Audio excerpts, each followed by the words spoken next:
Welcome everyone to the Ubisoft press conference.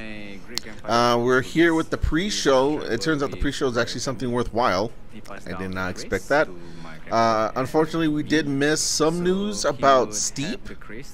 I think it's getting a photo mode and some sort of competition or something. I don't know. I didn't catch everything.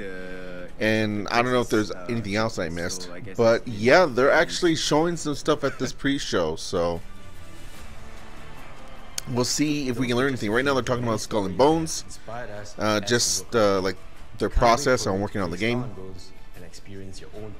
I haven't seen any gameplay or anything about it per se.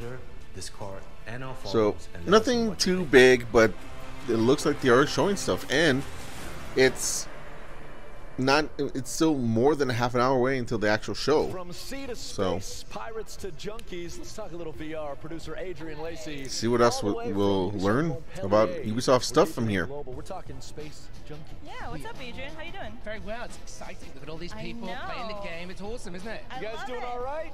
Woo! All right, we're doing all right. You're doing all right? There we go. I'm very well. So Adrian, tell us a little bit about Space Junkies. What's that all about? Space Junkies. It's a VR shooter, so it's a jetpack fueled shooter in microgravity, where you duck, dodge, weave, move, and groove. I'm surprised you've seen all these I love What is that all about? these shows that take place outside. Well, yeah, but it's like you're in a spherical battlefield now. It seems to be a trend. EA did it. Ubisoft is doing it. Even from beyond. I think Microsoft had something like that too. I'm not sure. We have been seeing people playing it right beside us, actually, in the Space Junkies booth here at the fan zone, and it seems like I'm talking about this game, Space Junkies. A little interesting, we'll say, with the self-expression, to put it mildly. We have this full embodiment system, so you have your entire body, heads, shoulders, knees, and toes, and basically it allows you to sort of point at objects, interact, and really become a living emoticon. Oh, wow. And that's the big difference in VR. You now have both hands, so it's pretty cool. You can push things, That's great. pull things. Push things, pass things, wave at things, thumbs up, whatever you want. A bit of gesticulation. Lots of gesticulation, and I'm sure everyone is very respectful and very nice to each other while they gesticulate, aren't they? Yeah, I would say so. Listen, Adrian, you recently had an alpha. Can you tell us more about what you learned from there? Well, okay, so we've just finished one of our alphas now, and what's cool is we're working with our players, so their players really interact with it. It's like they're in this new virtual space with us, like they're part of the dev team. This looks kind of fun. Show us interaction, things they like, what we want us to change, and that kind of stuff. And it's pretty awesome. It's been really good. And some of the fruits of that learning, I'm sure, will be applied in a beta? The beta, which you can register for today. Right now, you can register for the beta, which will take place on the 28th of June. This is a VR so game. Come play with the devs and gesticulate. Register now and gesticulate. I mean, I don't have any VR gear, but that's kind of cool. Enjoy the rest of E3. Indeed, have a great show. Wonderful. About 30 minutes to go until the big show. I want to check in with our boy Justin, though. Justin, what's good? How's it going, everybody? Where's my camera? There's my camera. How you guys doing? So if you're just joining us, you are watching Ubisoft Live. We are here in the back lot behind the Orpheum Theater getting ready for the main show. Now, if you want to join the conversation, use hashtag UBE3.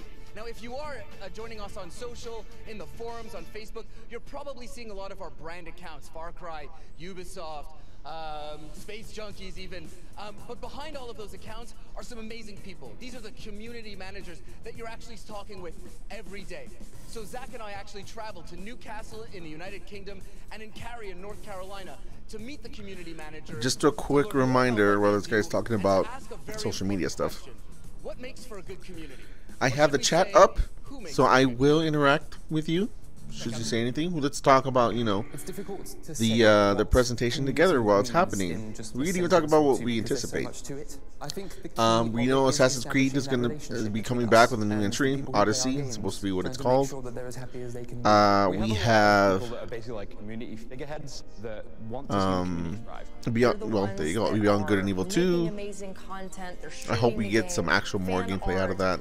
I would like to see something from Rayman. I don't think it's going to happen, but I would like to see that. We'll probably see more of the Division 2.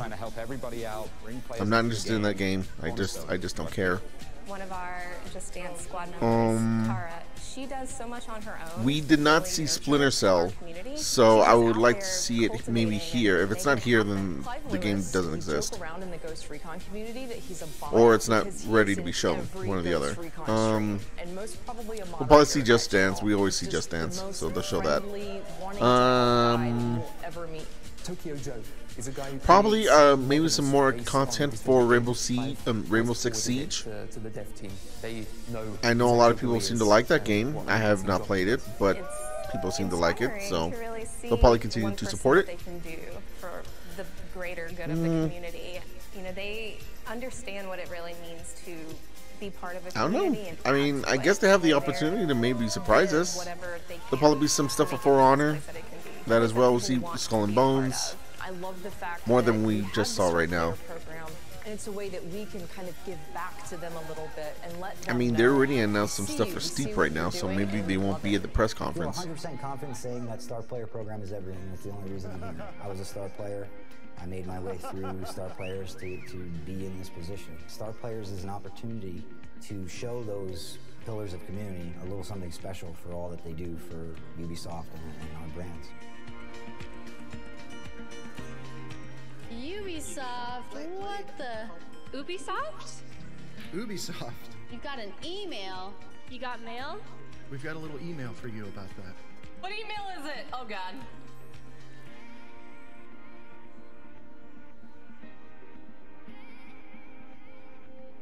Oh, Oh, are you serious? I'm starting to.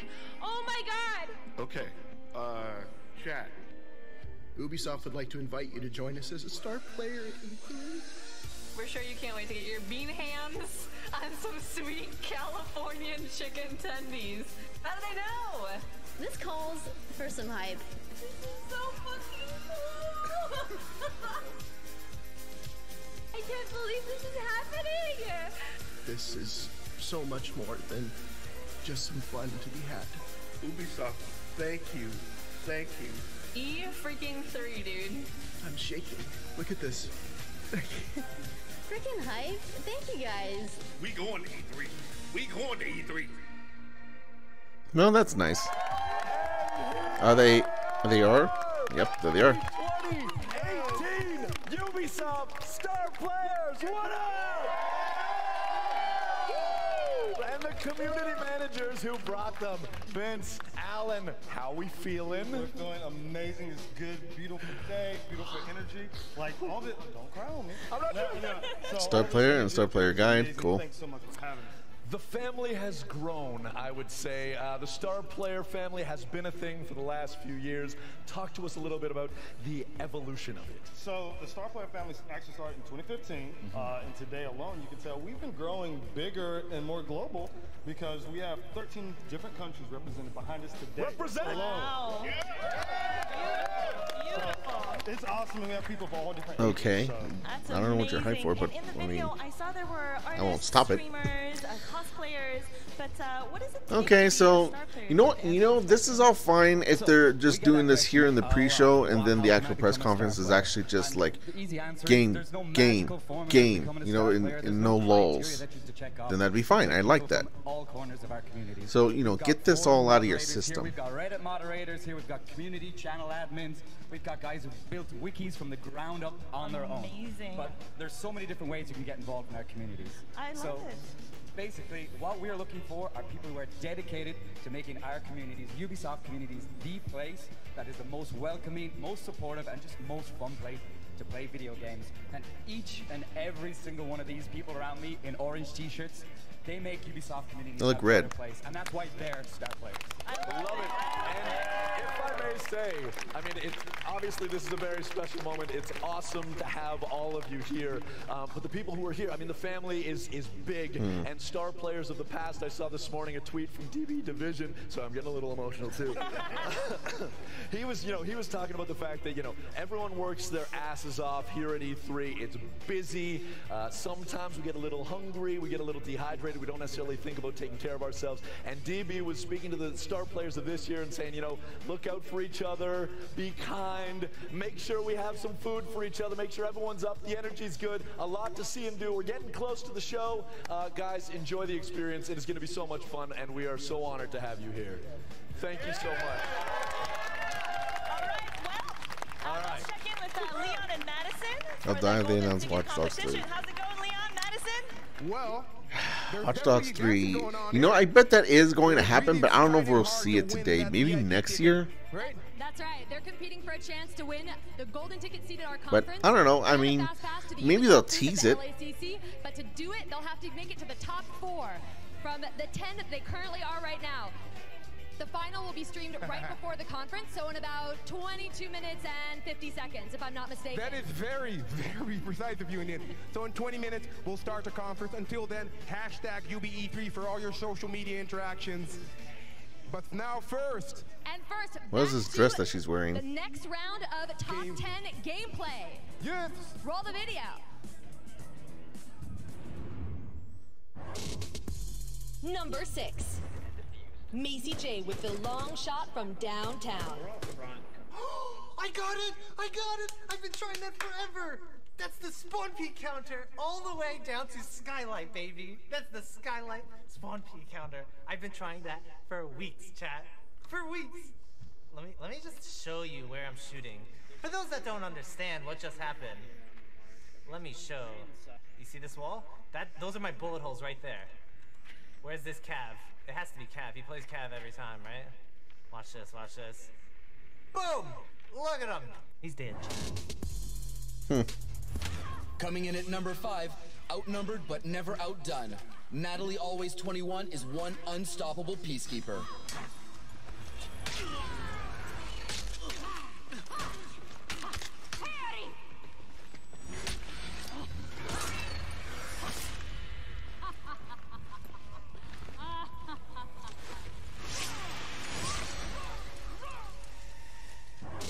The guy that runs up. An important life lesson from I Was Cuddles. Always bring a knife to a helicopter fight.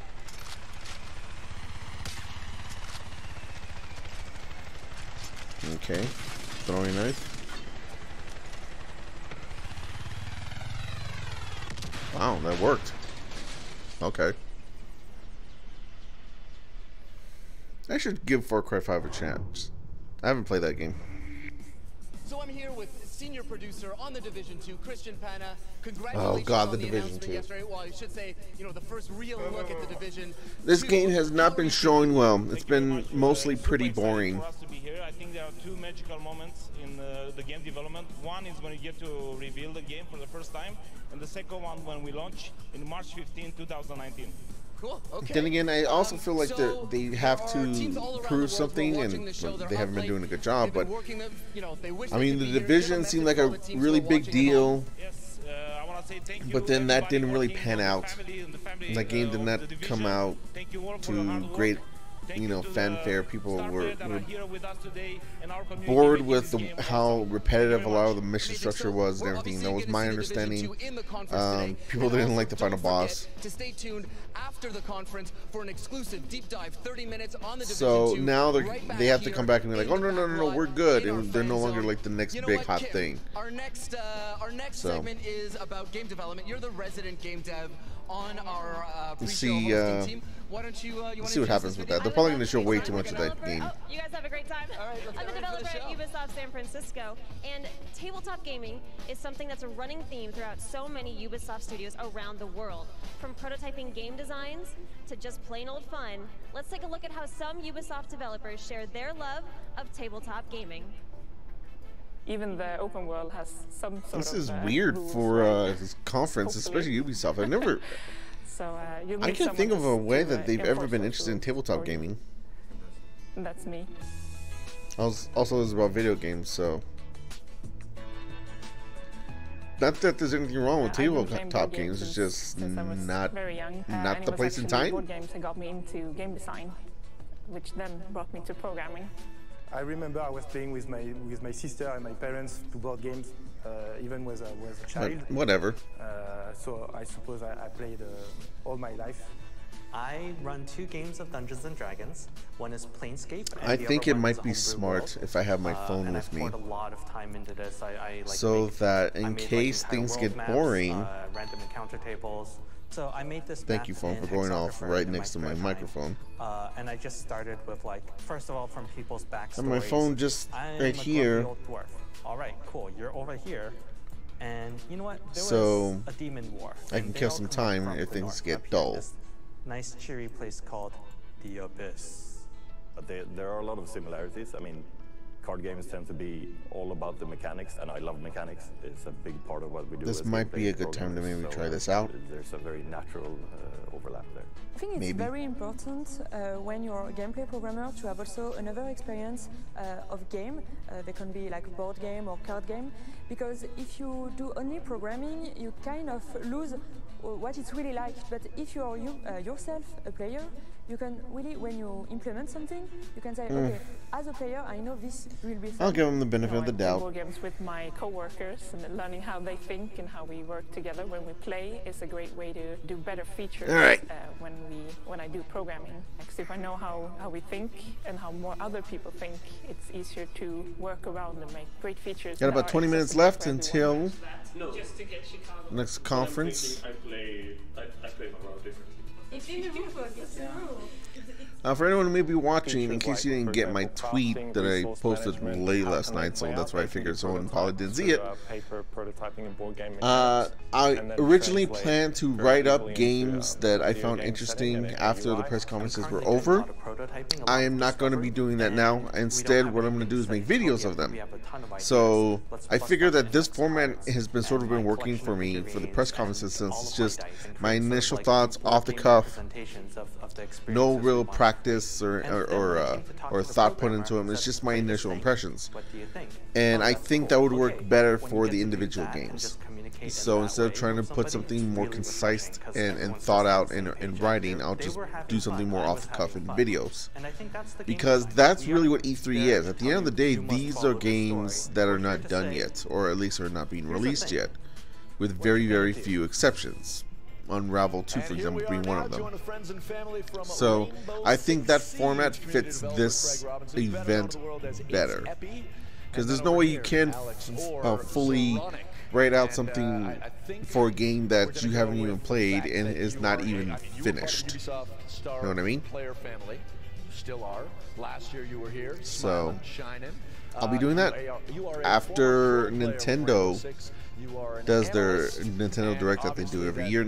Tomorrow, I will start working on those. So you should start those should start popping up tomorrow, probably in the afternoon. The Rainbow Six has obviously been for a while, but things done changed. I'm going to say about 5 months. My guess is I'll probably do.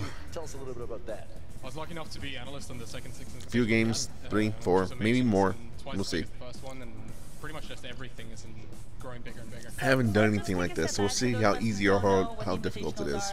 Craig, can you tell us a little more about what the Pro League Finals are exactly? Absolutely. So every 6 months we have an event where we bring the best teams in the world to one city for a LAN final, and they kind of duke it out over the course of a weekend to figure out who the best team in the world really is. Okay, so a couple weeks ago it was Atlantic City for the Season 7 finals, and I want to take a look at the grand finale. And we had Pentasports, and we had Team Liquid, and we had a bit of a rough start in match 1. Let's check this out. Map 1, excuse me. Yeah, Penta, this dominant team out of Europe that's just notorious for winning almost everything. They've won half of every Pro League. There's competitive Rainbow Six Siege. I did not know this. Expecting them to take everything. Yeah, and what are we looking at in this clip right here? Penta's on the orange side and Liquid on the blue, and Penta's just about to take first map 5-1, which is something we don't see often. Why do we not really see that too often at that level of play? Teams are just getting so close that it's not something common, and when it happens, it's normally the team getting the lead early on that just wins everything, because momentum means everything. So after this first map was played out, it was pretty much expected that Penta was going to run away with it and take the win? Yeah, definitely, but it didn't look like Liquid lost their mentality, as we'll see later. Well, we'll see in map 2, the underdog Team Liquid will catch up to Pentasports. So why don't we see how they did in map 2? Roll the clip.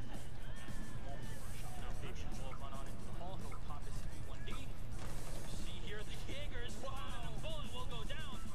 That's the first kill. not know that there was a pro league for this game. And will this go down? Yes, it will. Sexy Cake though will drop 1, 2, 1 though. A flurry for Liquid as GOG gets one. Sick with one more. They're on fire. Pengu, last man alive here. He's got a clutch as he's done it before. He's waiting. He spots the one player. Zig is somehow still alive, but he gets shot from the side. Ladies and gentlemen, Team Liquid, they survive. And we'll see a third map.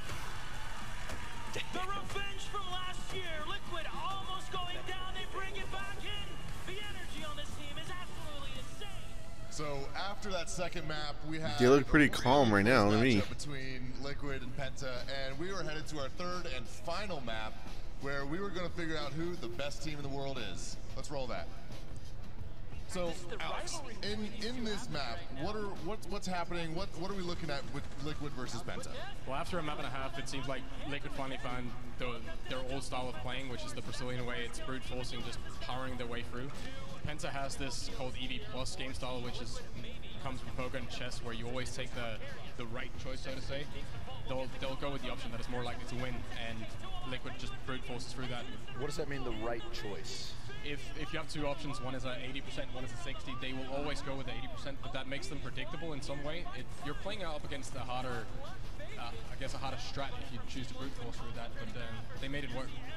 So what Team Liquid was doing was leaving certain avenues of approach open. There you go. Those people look excited now. Yeah, they were basically baiting them into taking. Before they were just like, okay, absolutely. just all right, we did good. We got one more, and now they're like, yeah. What does that mean for these players, but also the Latin American community? I think, as you can see on screen, it means about the world to them. Sick. Okay, that's good. Why do all of them? Well, not all of them, but a good chunk of them have blue hair. Is that to match? Absolutely. I mean, yeah, as you said, two tears being shed, and then he walks over to Penta before he's even had time to dry his eyes and congratulate them on their win. I love that. What can you tell us about the amount of respect that these two teams have for each other? It's beautiful. They take 30 seconds to celebrate, and then the next thing in mind is to go over and shake the hands of the teams that just lost. That's a really nice visual. But as we move things forward, obviously, with Rainbow Six Siege, it's always in motion. There's always something happening. There's always changes, 10 more minutes. Improvements. What are we 10 more minutes now as we shift closer to the next season? And I'm expecting this conference to be a little. The pick and ban coming, teams are going to have to change the whole way they play. It's going to be much more adaptable. It might be a little short. I feel like maybe Ubisoft doesn't have as many games to show this year. And I think it's really going to be it's really exciting because a lot of the stuff is stuff that's already been shown. So it's just more a matter of, hey, let's just get this out. That's awesome, guys. Well, thank you so much, gentlemen. Enjoy the rest of E3. I know But you we'll have a see. lot going on. And so I think we got some gameplay. More gameplay. And you know what? We might just see a little bit more Rainbow Six Siege. Roll the top 3. Number 3. Come here. Come here. We're doing this I got still. a present for you. Get down. I have no clue where you are. Get down. Get down again. Come on. Oh. The gasoline is just like Oh. the name. Oh, come on. For that Twitch account. Go. See, there we go. Okay, that was a thing. Number 2 clip proves that gold is gold, no matter what. Was he wipe out?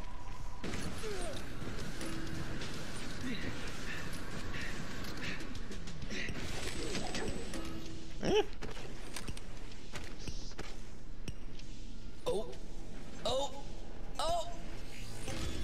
Nailed it! That's funny. Number 1.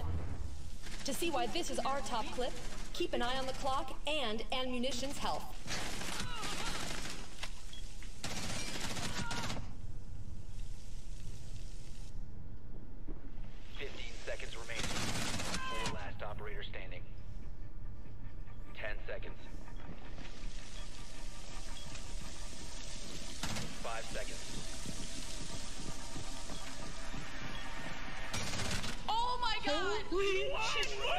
Nice. 1 HP! I had 1 HP! She fucking ran from me! Oh my god! 1 HP? MVP that whole time. After I fought like That was pretty good. third person. Fuck, dude.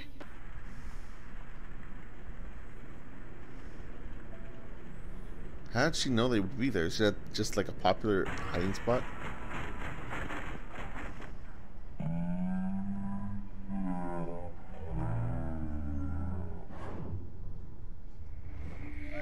That was amazing! Ammunition killed it. Okay, we need to wrap this up. No help. Because this pre-show has not been as interesting as I wish it was. Until the big show. If you are tweeting, if you're doing anything on the social and you're talking about Ubisoft, please use the hashtag UBE3, and that way we can see it all and Harvest all of the content good. and tweets. I got this thing handed to me while we were in that top 3. I don't know exactly what it is. It is addressed to Yes Guillemate. Oh, is that like a terribly butchered version of Guillemot? I'm gonna go ahead and assume it's for Eve, and I'm also gonna assume that's why it was handed to me. That's the process I will be the buffer in this instance. Yeah. And it says it's from H. Drummond Jr. Oh, Any ideas? Listen, I don't want to have anything to do with this. I wanna see it. Sounds real sketch. Let's check You want to it see it? Let's check it out. Oh, Far Cry 5. Is it about that DLC that's coming out?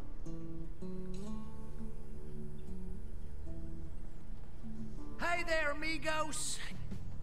Yep, that's right. It's me, your boy, Herc. I just want to take a minute to speak directly to you, Ubisoft. Especially you, Mr. E.S. Guillemate. Pretty sure I pronounced that right. Listen, I've been hearing non-stop about this dang old Discovery Tour, and it got me thinking, man, Hope County needs to get in on this action. You hear me? Come on, man, let me show you around. I've been doing all kinds of corporate research, and I'm telling you, Hope County is the place to discover. I mean, look at all the stuff we got. Historical figures, we got them. Sports is culture. We got fine athletes in Hope County. I mean, no one's made it to the big leagues yet, though.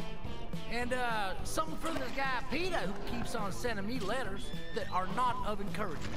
Heck, we got Boomer here. I hear the internet loves good boys. We got fun for the whole family. Come to our annual testicle festival and eat a bunch of balls with your kids. Come down to one of our beautiful, serene rivers. Oh my God! What is that? We got organic farming, nature trails, gentrification, family cookout, animals doing it, iconic architecture, immersive experiences, recycling 2.0, motherfucking freedom. Like I told you, ES, Hope County is a real Neapolitan center, man. And check this out, ES, we even got a mountain with your name on it. So there you have it, man. Hope County Discovery Tour. Boom! Cash in the bank, baby. What do you say? Oh, dang, my wheels! Not my wheels!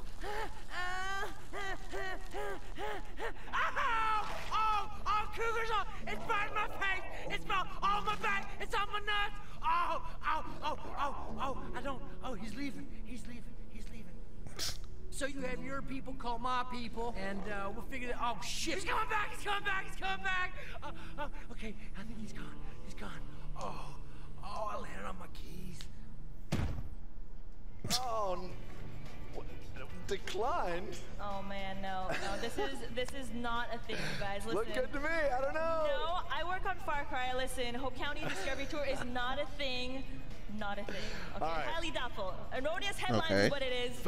All right, what is happening right now? The grand final of the Golden Ticket competition right over here. Leon. Yes. We started out with 250 eager players. We went down to 10, and now these 4 wonderful people next to me are going to fight for their right to party, to come into our conference, and for the ultimate bragging rights. Are you guys ready for the ultimate battle? Yeah. Hell yeah. All right, but before we do, let's talk a little bit more about the game. Matt. Thanks, Leon. I'm here with Matt Woomer, one of the founders and creators of Brawlhalla. How's it going, Matt? It's going great. Thanks for having me. Brawlhalla. Thanks for being here. Could you tell us a little bit more about what our finalists will be playing today? For sure. I think we heard about that last time. Brawlhalla is short for the Grand Tournament of Valhalla. Valhalla is the Viking warrior heaven. But the Valkyries haven't just brought Vikings. They brought ninjas, they brought pirates, they brought monsters, they brought aliens. So there's tons of characters for your players to choose from. That sounds awesome. So all the great warriors are there. All the great warriors of the ages.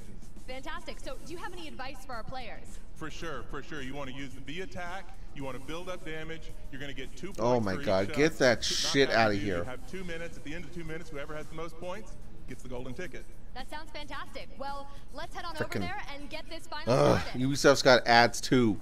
Jesus Christ. Indeed. All right. Are you guys really ready?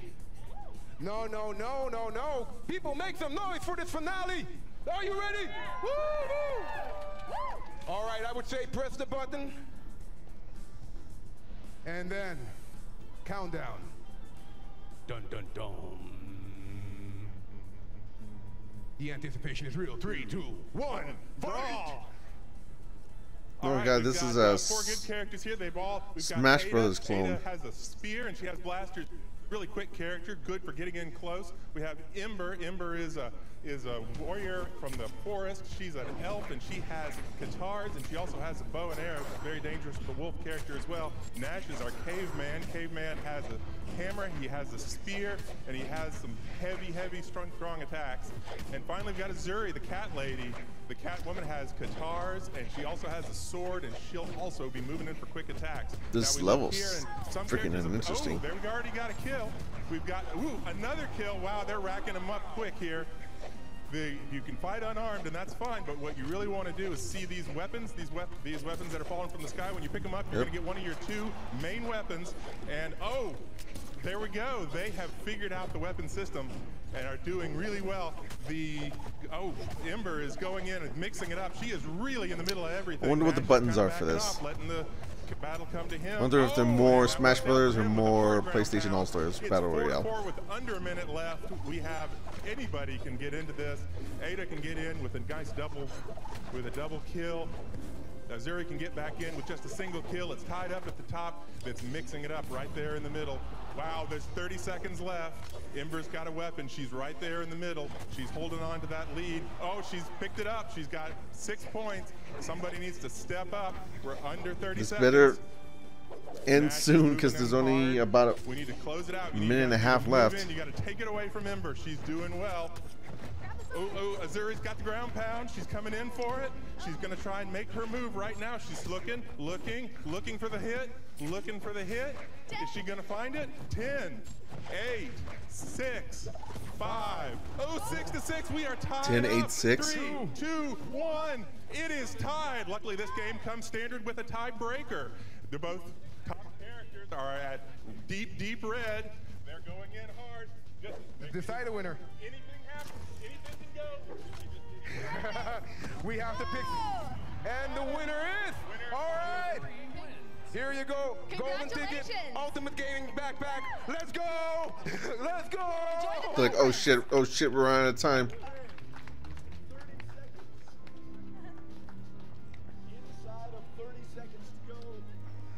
That was intense. We're here.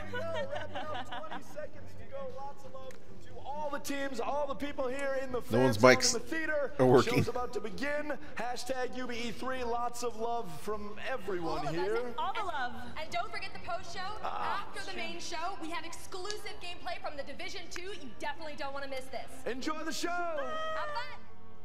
All right, here we go. Ubisoft. Impress me.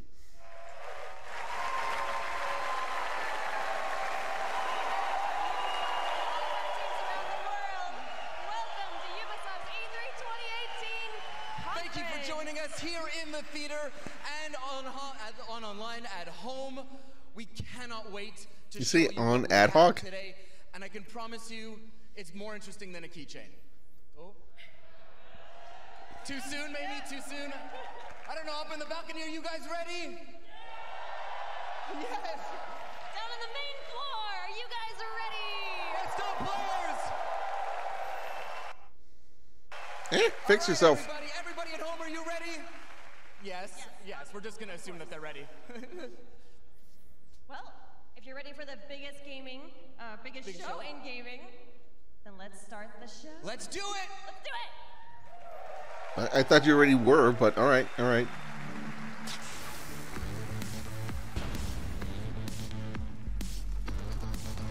We got a phoenix. We got a skull. World, planes, Roman hawks, some more skulls, tires, swords, more armor, helmet armor.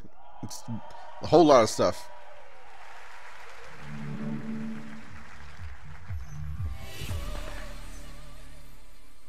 Okay, pandas, rainbows. If I didn't know any better, I'd say that was Katamari Damacy. But it's not, because that's a Namco game.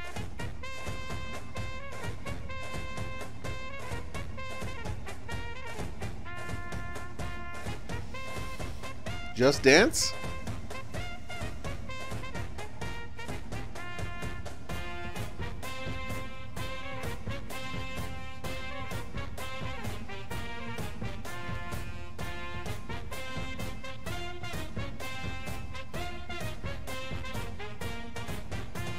Don't fuck the panda.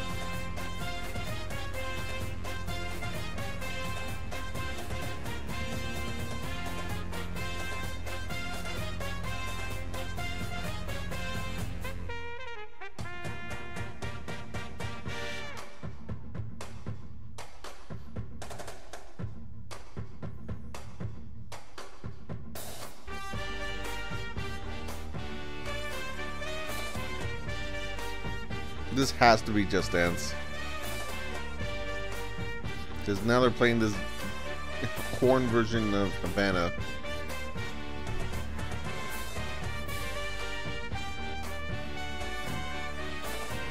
Why are these people dressed up so oddly, though?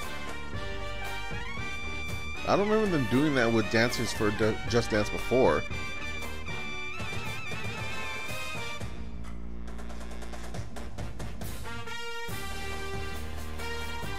And here they are.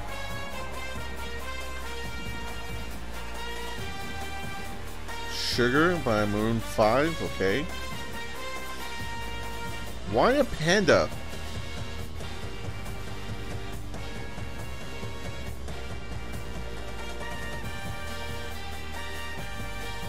So this is Just Dance, just like I thought. This typically features human beings, so that's why I don't know why there's a panda.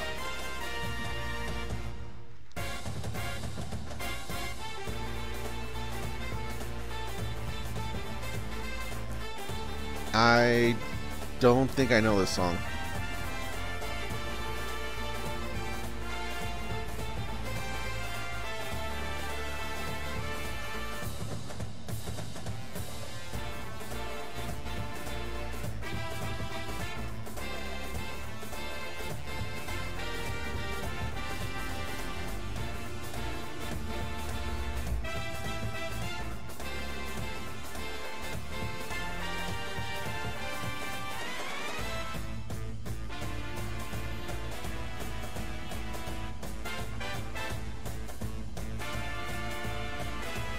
I'm Still Standing, Elton John?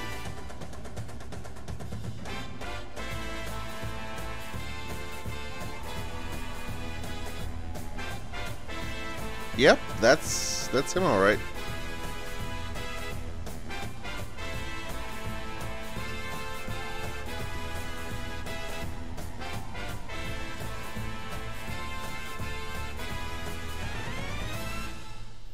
October. Yep. Sounds about right.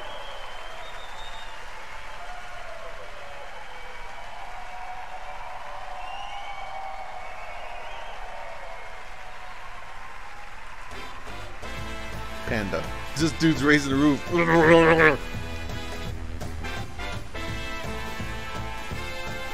Okay, bye.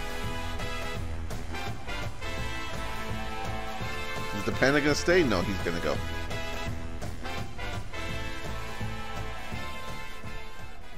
Who's hosting this?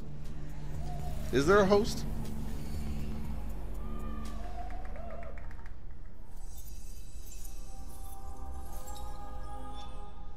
Ubisoft?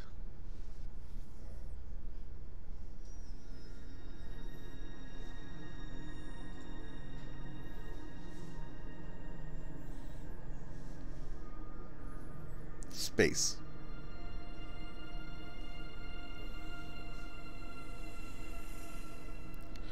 It's cold in space.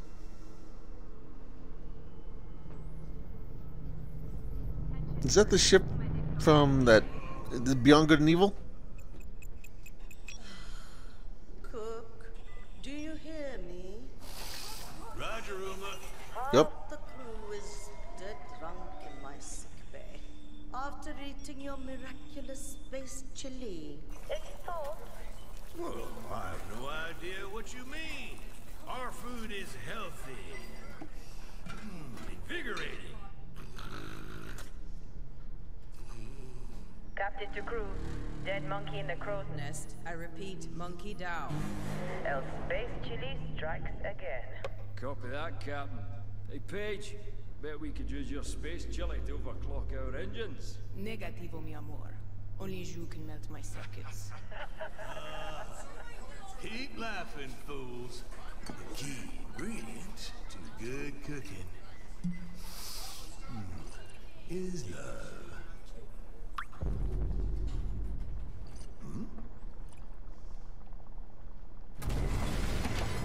Oh crap. Engineering to officers, we are dead in the water. I repeat. Main engines are cursed. Nox, come in. What have we got on the scanners? Jack shit. Nada.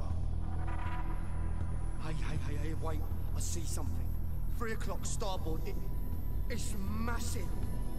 Get back here, Shani. Hold off! Did that monkey have a Scottish accent? Oh jeez. Lock down the bay column. You know, Paige is in this. I'd like to see. Oh god. That doesn't look good.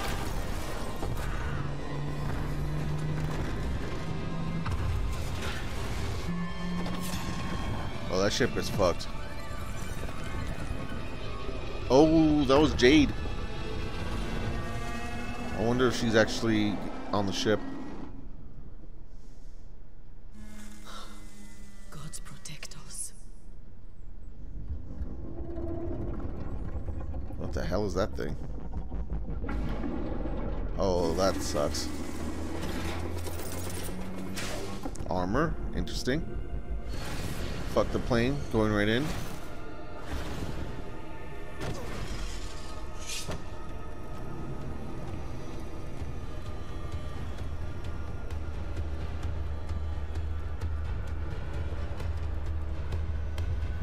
This is the bad guy.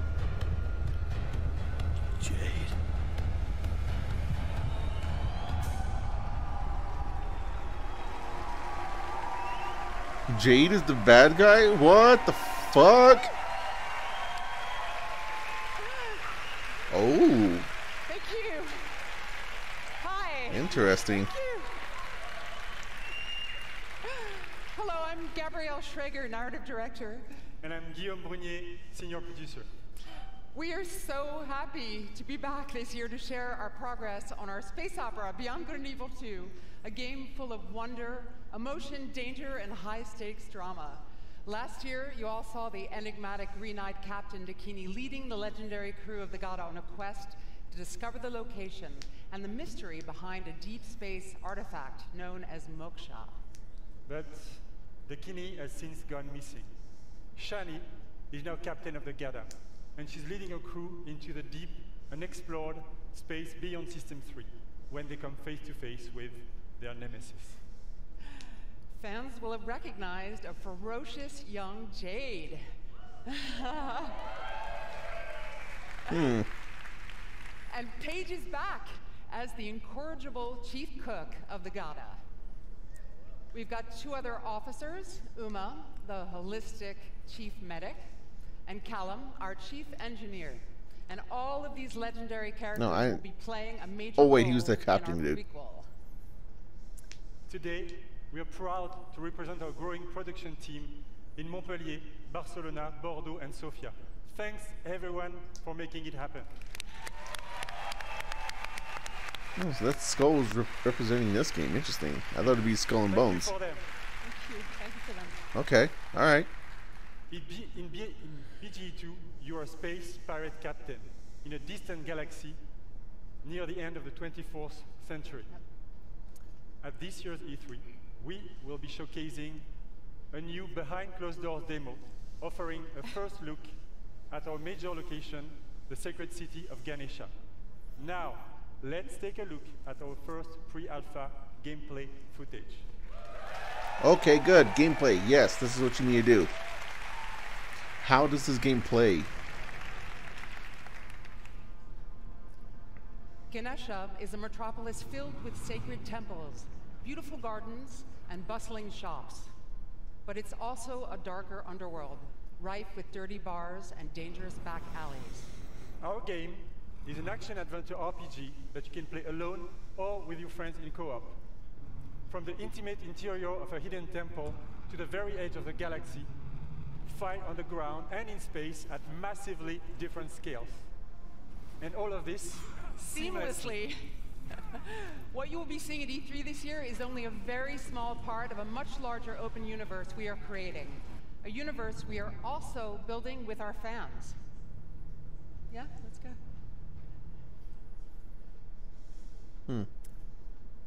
With Beyond Good and Evil 2, we want our community to participate in a way that's never been done before through the Space Monkey program. We want our fans and people all over the world to really be a part of creating the game. So today, we are issuing an open invitation for people all over the world to contribute their ideas, music, artworks, and create original content that players will experience as they explore the world of Beyond Good and Evil 2. And there is literally a universe of ways for artists to express themselves, from giant frescoes to murals, street art, music, radio content, and much more. To do this, we have partnered with a company at the forefront of community collaboration, Hit Record. And here, to tell us more, is their founder, Joseph Gordon-Levitt. So you can contribute stuff, and it'll make it into the game if you win. Thank you. Joseph Gordon-Levitt. I love this theater. So thanks to you guys, thanks to Guillaume, and thanks to Gabrielle. It's really good to be here. I'm super excited to do this. For those of you who don't know, Hit Record is this thing that I've been making for a long, long time. It's really dear to me. And it's a place where people all over the world work together on short films or music or art, all kinds of projects. This is the first time we're making stuff that's going to go into a video game. So it's a little bit different than other like creative platforms. Did not see this coming. Wow. The point of Hit Record, it isn't just to post and promote stuff that you've made on your own. The point is to collaborate. So, like when we're making music for Beyond Good and Evil 2, it's not just going to be a thing like a contest where people submit songs and then we pick one or two of them and we put them in the game. We're going to be really making the songs together. And the same goes for the visual assets that we'll be creating. So whether you're a writer, a musician, an illustrator, if you're a pro-level artist, or if you're just someone who really cares about Beyond Good and Evil and that world and you love it and you want to be a part of it, there's going to be ways for you to contribute. Our first creative challenges are live. As of like now, someone's at my office pushing the button, like very nervous. You guys are doing great. And yeah, so come to our site, check out the Beyond Good and Evil 2 page at hitrecord.org, and that's it. Go do that shit. Thanks. Okay, that's interesting. Huh. Did not see that coming.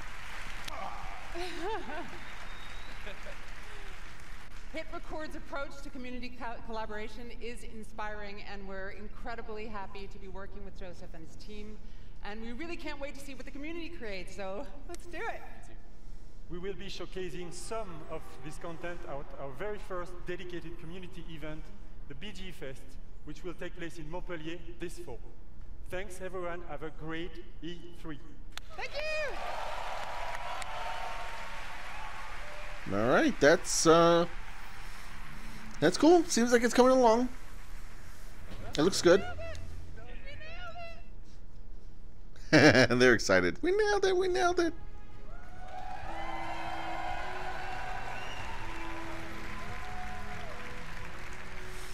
Rainbow Six Siege. More content. What's up, everyone? My name is Justin Kruger, community developer on Rainbow Six Siege. And I'm here today to talk about our community. our community that inspires us and drives us every single day. The Siege team back in Montreal has actually been so inspired by seeing all of the millions of people playing our game every single day over the past 2.5 years. We've actually absolutely loved seeing our community grow, and I'm excited to announce today that the Rainbow Six Siege community is now 35 million players. Great. Ego stroking on the numbers. Yes. For a game that did not come out in a good state, that's, I guess, but I don't know if my arms warranted. are big enough to hug every single one of you. That would take a long time as well. As you can see, as the community grows, so does the game. And as you can see behind me, Team Rainbow has recruited the Italian GIS operators, Maestro and Alibi. Actually, this image represents 10 seasons, 40 operators, and 19 maps that is all free in-game. And if you want to get to know all of these guys a little bit better, you can play Operation Parabellum, which is playable right now. And if you want to see them in action at the top of their game, tune into the Rainbow Six Siege Pro League, kicking off on June 18th at 5 p.m. Pacific time. The world's biggest esport teams will be competing for 6 months of intense Rainbow Six action. And that's just one of the many ways to enjoy competitions for Rainbow Six. The 6th major is just around the corner and will be hosted in Paris this August. Our Pro League finals will then take us to Brazil in November. Yeah, Brazil. And then the 6th Invitational will once again be the pinnacle of Rainbow Six, taking place in Montreal in February 2019. Yeah. Okay. So, whether you're a player or just a fan of esports, there really is no better time to get into Rainbow Six esports. And with the growth of the game, the community, and the esports teams, we wanted to take a moment to reflect on some of our most influential players. Today, I'm excited to unveil a sneak peek at an upcoming documentary that is focused on a few familiar faces who took their love for Siege to the next level. Without further ado, here's the first look at Another Mindset. Okay, that's fine. I am not interested. But I know Rainbow Six Siege is big. I'm sure someone will like this. Only because it brought Siege to me.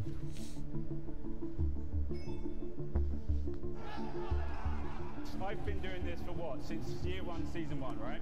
And I failed, and then finally we started succeeding. Yeah. So that's what we're going to do. We're going to come back. Eu recebi sorriso, uma lágrima, uma emoção, riso de umas pessoas que eu nunca vi na minha vida, que eram torcedores da BD.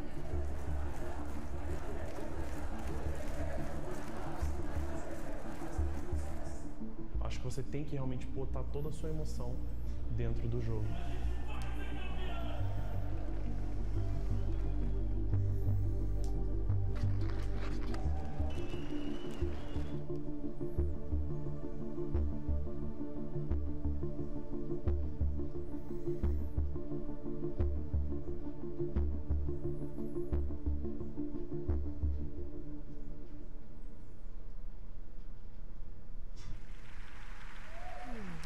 Okay. Let's move on. Wheels. Oh, the crew. I forgot about the crew. That's probably what this is. The crew 2? Motorcycle.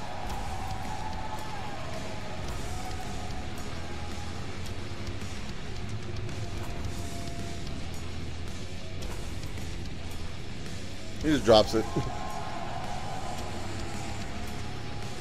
Trials. Oh, that's right. Ubisoft owns the Trials series. I forgot about that.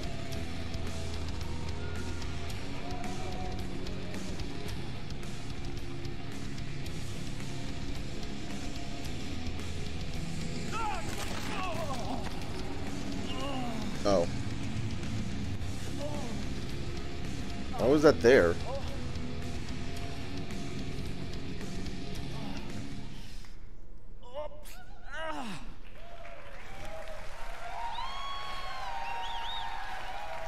Okay. Trials is all about crashing with style and getting up again. Hello, I'm Antti Ilvassuo, Creative Director of Trials and also Prime Minister of Finland. Now I'm pleased to announce I don't think that's right. that Trials is back and it's bigger than ever. Trials Rising? Okay.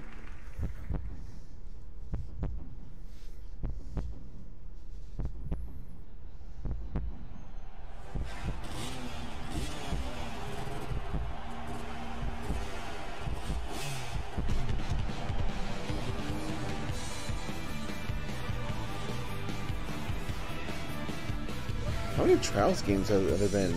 Now that I think about it, there's been a lot.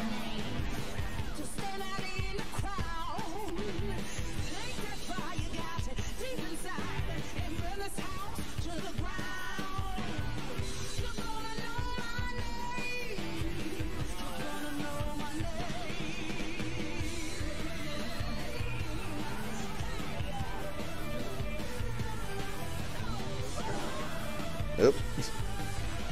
Yep. Yep. Yep. Yep. Yep. Yep. This is Trials, all right.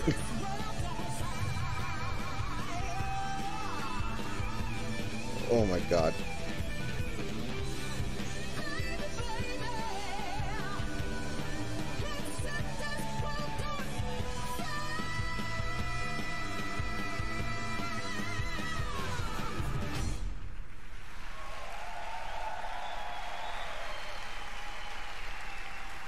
Okay.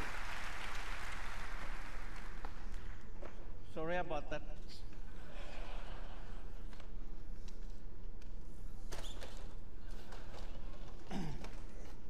Trials Rising takes you around the world to iconic locations.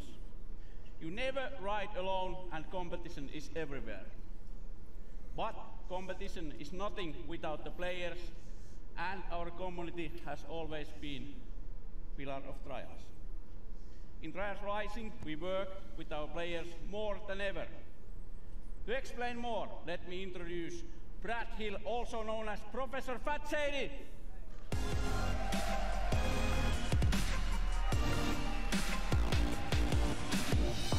Is he gonna slip and fall, or? Okay. You made a mess. Well, thank you, Auntie, and hello, everyone. See OTHD down the front. I see you. I became a fan of Trials because it's challenging, but so rewarding when you overcome something difficult. But I'm surprised they're still talking about this. Players struggled with the harder levels. So in 2013, I created the University of Trials, a YouTube channel dedicated to mastering Trials writing. Now, before I go on, Ubisoft star players, I want you guys to make some big noise right now.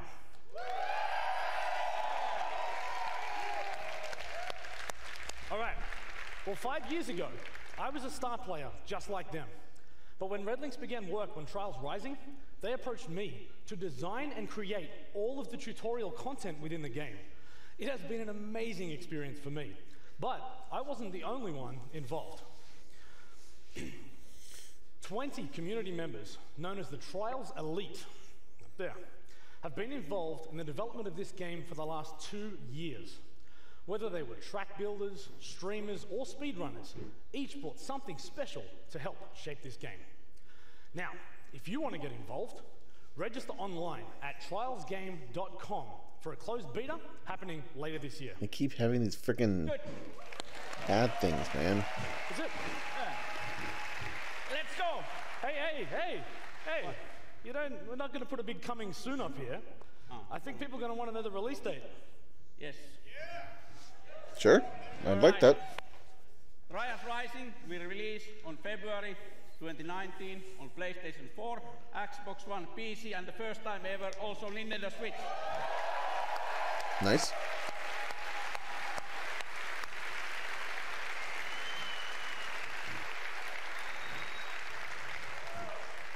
If you are E3, come to our booth and we'll show what Trials is about. Crashing with style and getting up again. Let's get out. go. Thank you, Let's go. everyone. Have a nice E3. Yeah. No, they're excited about the game. Can't be mad at that. And Trials is good. It's fun. I mean, one seems just like the other to me, but isn't necessarily a bad thing. They're all, well, from what I've played, they're fun. They don't really grab me personally, but those are not badly made games. They're good. So it's fine. Bonk. Bonk. Boom. Bonk.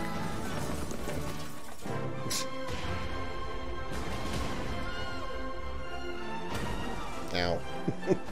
Ow.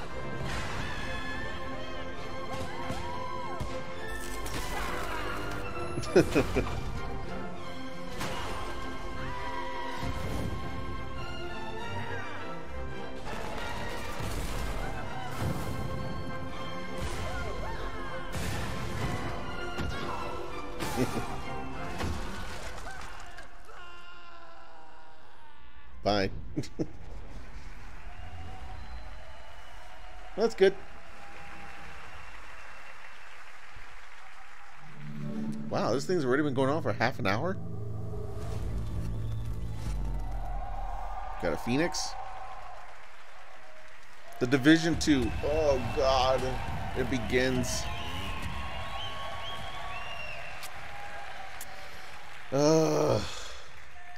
My name is Julian Garrity. Okay. I'm the creative director on Tom Clancy's The Division 2. On Black Stop Friday, drowning this out. A strain of the smallpox virus was released on dollar bills in New York City. The infection and chaos spread across the nation. 7 months later, the virus has mostly burnt itself out, but America is tearing itself apart. Washington, D.C. is at the heart of this battle.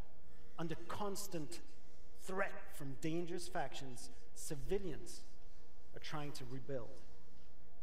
In their survival lies the seed for the rebirth of society.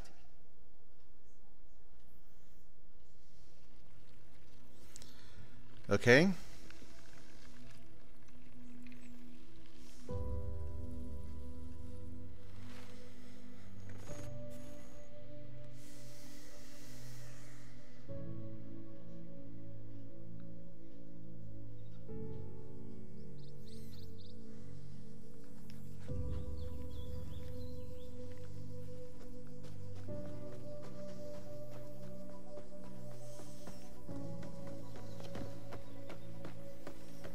These are all scraped up.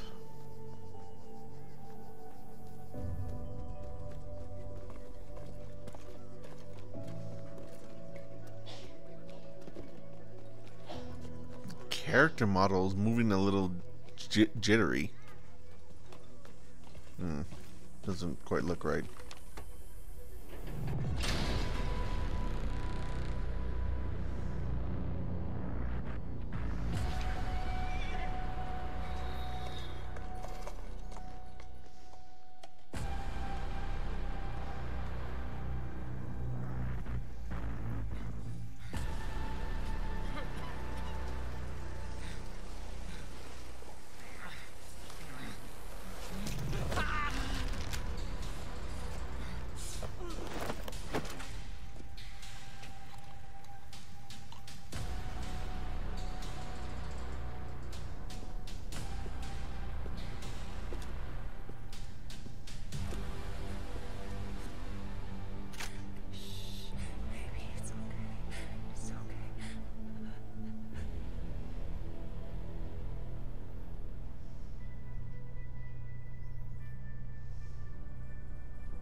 Wasn't this very depressing?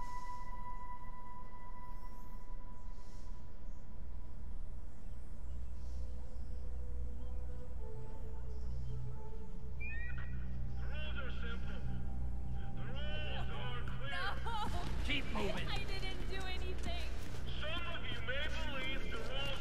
animations of these characters don't look right. Jittery. Shut up! Defy the rules, and there will be consequences. Let's go, come on. Examples will be made. On your knees. Keep still.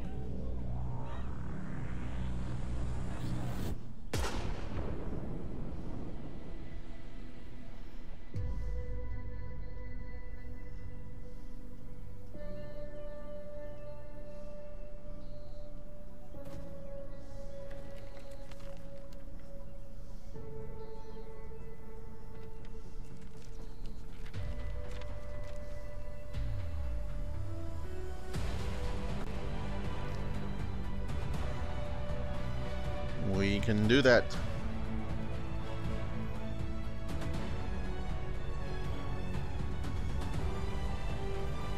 So it's Washington. Okay.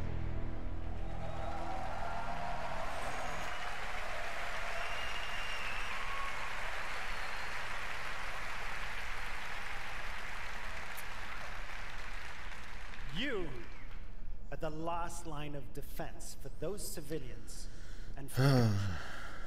If you fail, history will be written by tyrants.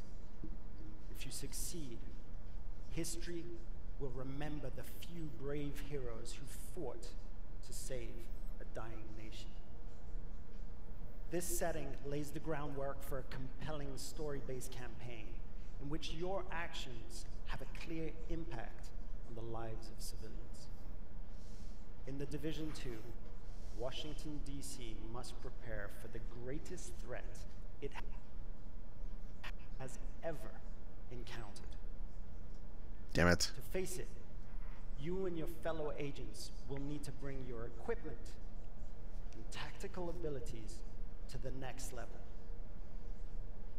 Once agents reach the end of the main campaign, it's time to select a new progression path by picking a specialization. I don't care. It starts with the choice of a Please move on. weapon, powerful and unique weapons that complement the rest of your equipment. As you progress with your specializations, you will not only grow in power, but also unlock additional tools and abilities, including exclusive versions of skills. Specializations enable you to truly complete your own personal playstyle, but also to synergize with other players and take team play even further. Speaking of teamwork, I'm excited to announce that for the first time, 8 players will be able to partner up to face the ultimate endgame challenge. Raids are coming to The Division 2. Okay.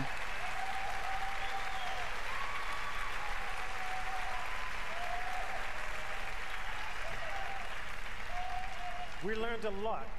We learned a lot from working on the first game. And with The Division 2, we're launching with plans for years of frequent major content updates. Today, we're ready to outline our plans for year 1. We will be launching 3 DLCs in the form of episodes. Each one will bring new story, new areas to explore, and new activities. And the best part, all of these episodes will be completely free for everyone. That's actually pretty cool.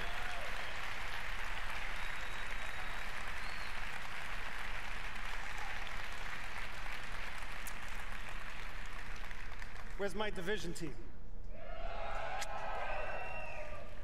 Stay tuned after the Ubisoft conference for an exclusive 30-minute deep dive into our playable E3 demo during our post-show. As you can see, they're getting ready right now, and they'll be playing right after the conference is done.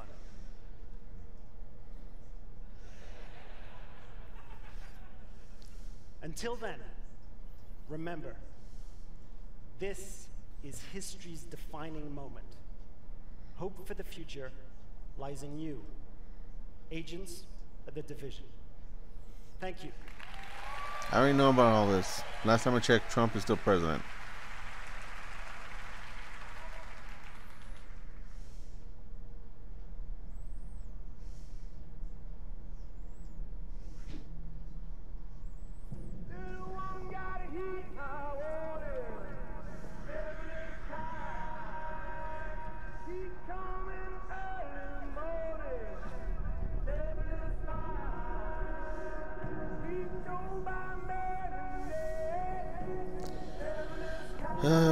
Still on the division. I don't care.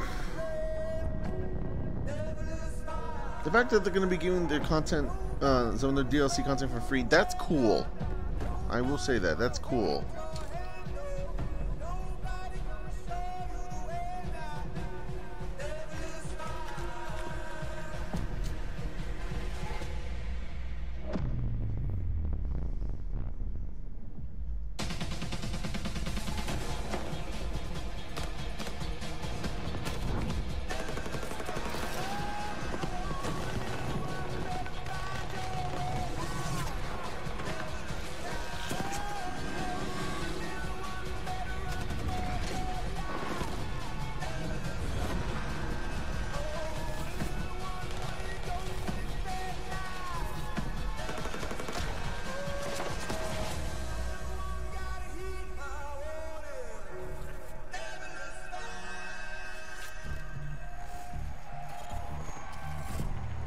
Was it again? March 15th?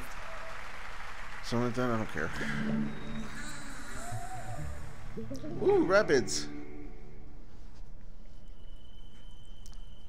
Is it something substantial? It's some bullshit party game. It could go either way. That is a drum kit. I don't know what the other things are. I think one of them's a podium.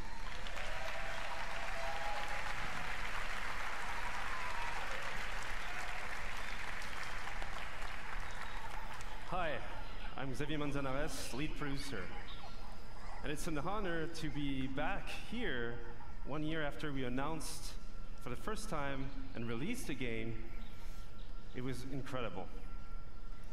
So, as a team, I just wanted to thank all of you for the support and all the feedbacks we received.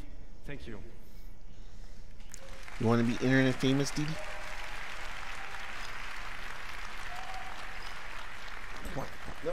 Nope. So we also started a year ago she doesn't want to come a up. brand new adventure, and with a brand new hero as well, one that we cherish and we love, Donkey Kong.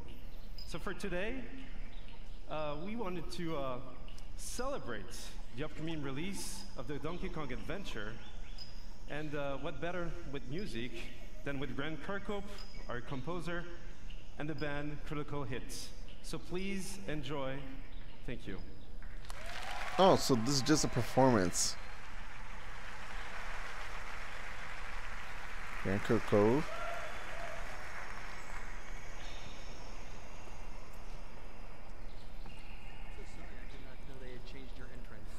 Changes every day, every second it changes.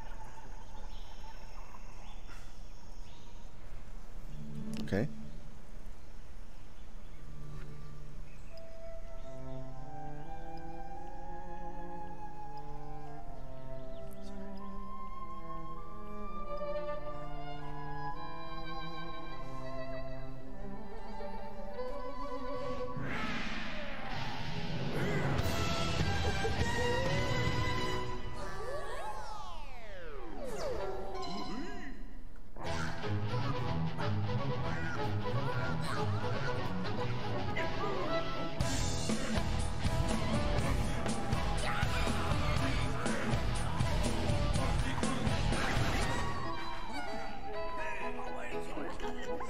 This is weird.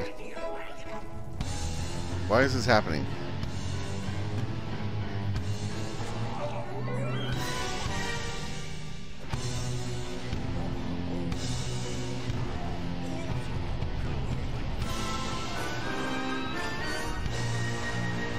Land sharks.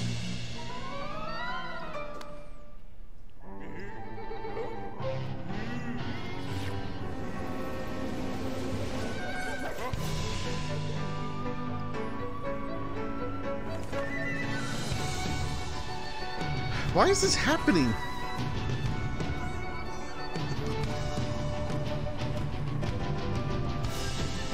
Did they need to kill some time or something?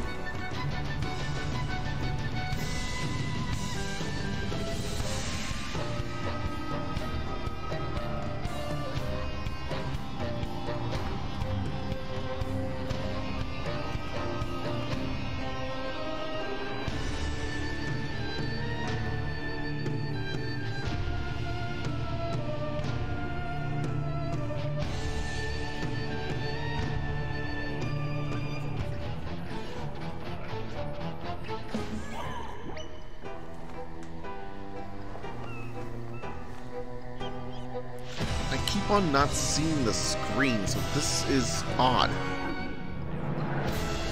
I understand that you want to show the band, but this whole concept is just strange.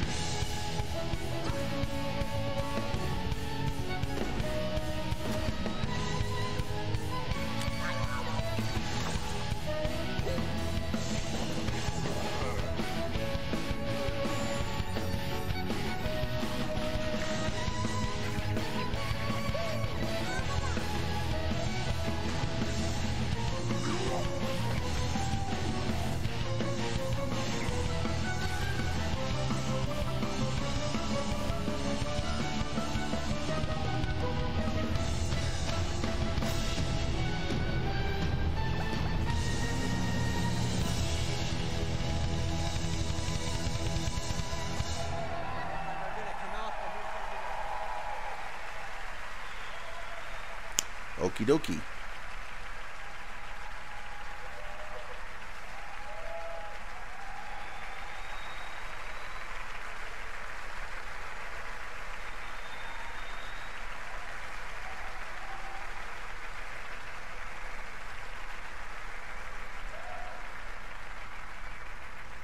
Okay.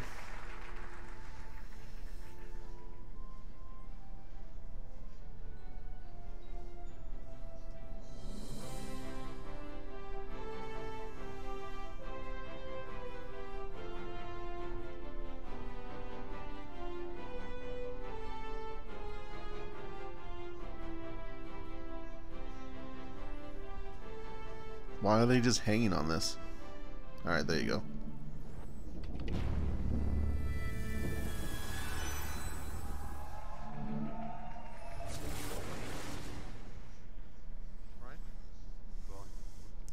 Ubisoft Singapore, Skull and Bones? Probably. Piracy is dead. My DRM practices on Steam killed it. The old guard was wiped out. Those who kneeled were now at the gates of hell. They were killing us off, burning our seas from shore to shore. We thought there was no way the Empire could win this game. As fate would have it, the tide turned in our favor again. A new wind was at our backs, blowing us straight to heaven. In our new Eden, there was only one rule. First come, first serve. It was dog eat dog. We became kings, queens, lords, and masters of our own new worlds. Fortunes poured down on us. They had their empire. Now it was our turn. Enemies became friends. Friends became enemies. The best didn't trust anybody. The philosophy of the day was more and more. We were alone at the top of the food chain.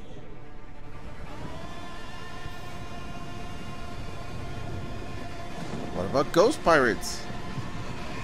Well, we thought we were.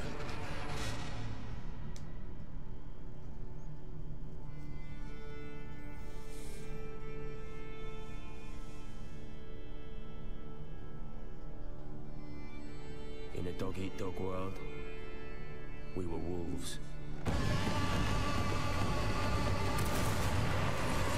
And wolves hunt in packs.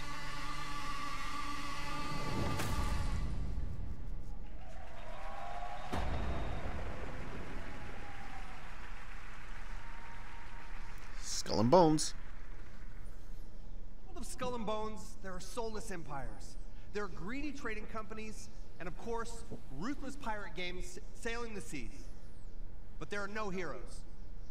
Hello, my name is Justin Farron, Creative Director at Ubisoft Singapore.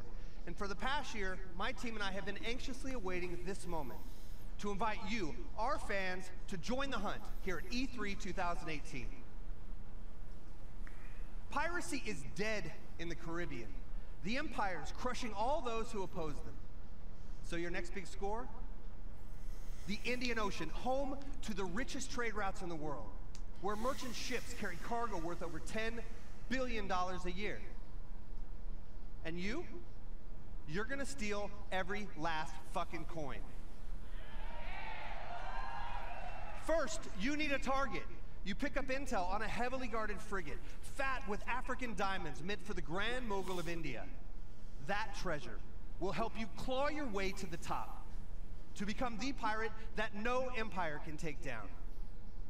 Second, you must know your hunting ground. Our reactive and evolving world is reflected in what we call fortunes, presented to you by Taljid, the fortune teller.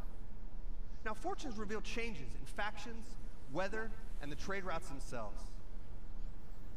Today, Taljid reveals favorable winds. That means more merchants to rob, but also more competition. And now I'm proud to share with you the essence of Skull and Bones, a shared world where every player encounter matters. Will you fight or will you ally? This is what we call the hunting grounds. All right, pirates, let's head to the hideout and have a great E3. Are you going to show us gameplay? Is that what that's supposed to mean? Your hunt for the convoy starts here, in your hideout, deep within the Chagos Islands.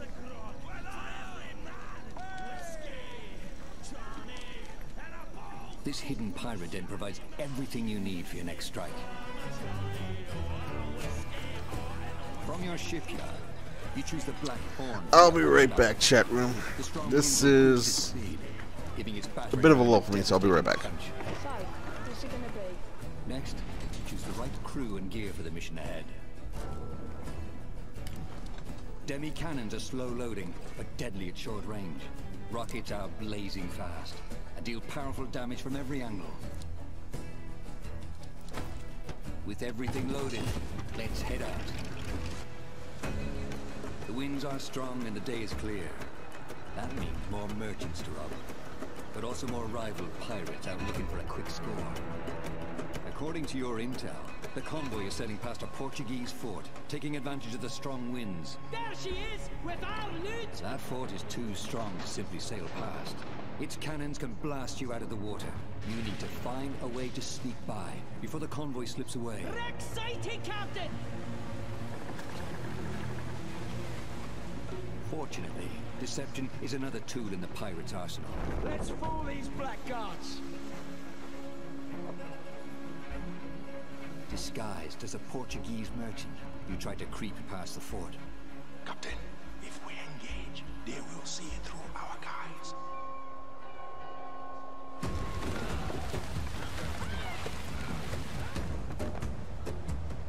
Portuguese merchant and escort! This island provides perfect cover for a surprise attack.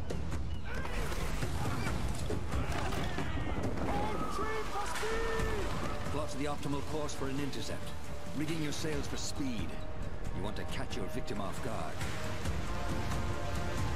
Captain, there she is!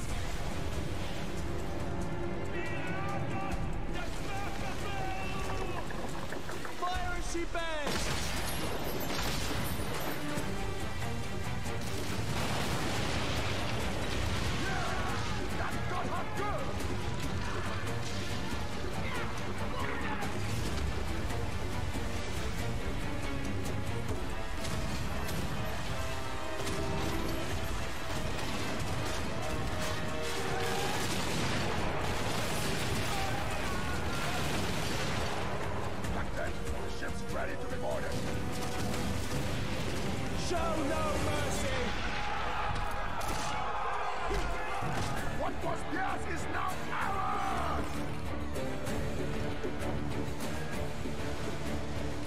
men.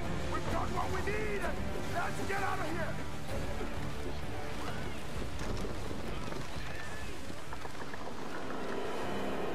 Sail! Warship sighted! Portuguese frigate ahoy! Your attack has alerted a powerful Portuguese warship. At the helm is a Commodore, too tough to handle on your own. Even worse, you could lose your loot. Alright, I'm back. You need help, and you need it fast. So this looks slightly like Assassin's Creed. Not entirely, but a little. Nothing bad happened to the stream while I was gone. Your side forms a tight No, we're squadron, fine. using a coordinated battle plan. The enemy strikes first. The first ship goes down, breaking your formation.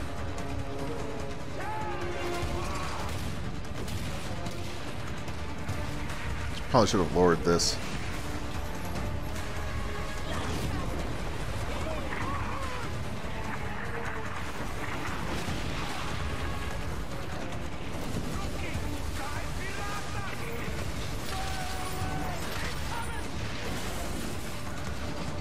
The Commodore turns his cannons on you. You brace for fire, absorbing the first blow. Your allies maneuver for position. The Royal Fortune acts as a tank, drawing the Commodore's fire. It unleashes its special ability, Siege Mode. Once This active, looks it can fine. fire its cannons without limits. I don't know what to say about it. I mean, I thought the ship combat in Assassin's Creed Black Flag was fine, but I didn't fall in love with it the way everyone else did. This seems to improve on it, sure, but it's still not super interesting to me. This looks just fine. I'll probably end up trying it someday. Looks just fine. That ship's getting fucked up.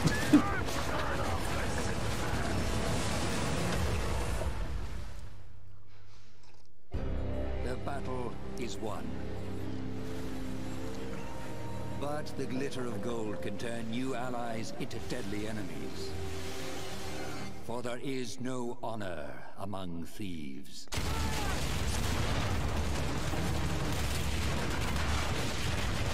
Yep. Next year. Okay.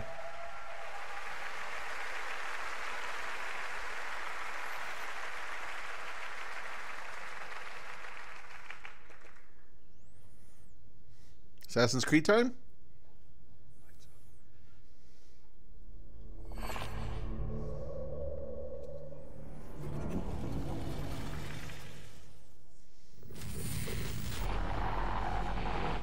To the digital space.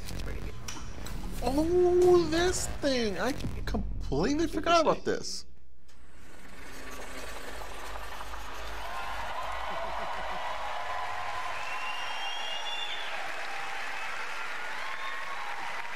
Hello everyone, my name is Elijah Wood, co-founder of SpectreVision. Though we're known for our film content, we're also avid gamers, and the opportunity to partner with Ubisoft was something we had to be a part of. And my name is Benoit Richer, game director on Transference. Never mind, false alarm. So we have Elijah Wood. We combine the storytelling techniques of film with the interactivity of video games, enabling us to create this unique, deeply immersive world with a dark and unsettling narrative. Have you ever dreamed of entering someone else's consciousness, exploring their darkest thoughts and most intimate secrets? With Transference, we're bringing a first-person exploration game into a chilling new dimension.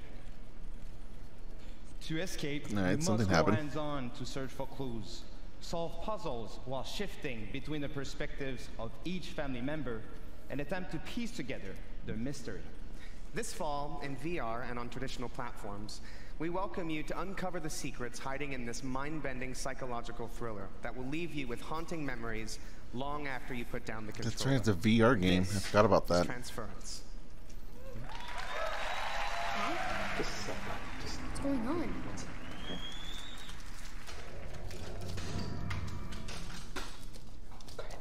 Where's Mom? You're gonna see her real soon, okay? Just hold still. Don't believe his lies.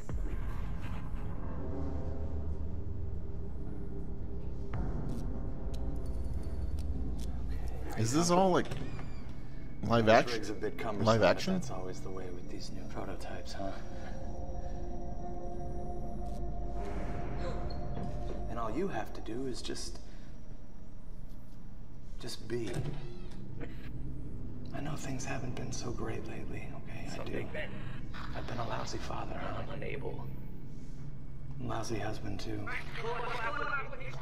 You should go to sleep. You've seen how rotten that's gotten, huh? But all that is gonna change. We're all gonna be together. All of our hard work, reverse the process. All of our sacrifices, that's my gift to you. To us. Help me! Help me! Please!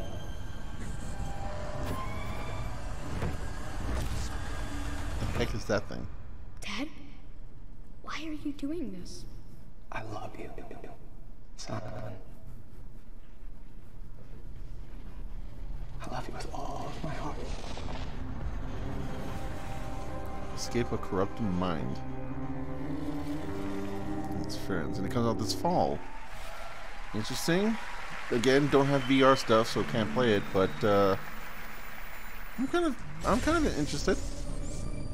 Seems cool. I have waited so long for this. We will sacrifice the world of Atlas to the harvest. What are we waiting for? Let's get out there. Go show them what Starlink can do.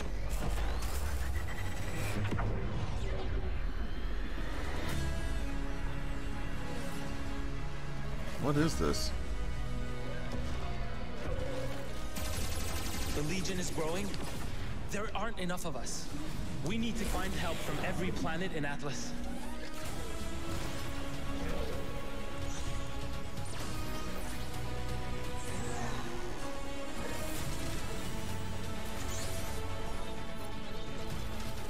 The more of us there are, the stronger each of us is. Exactly.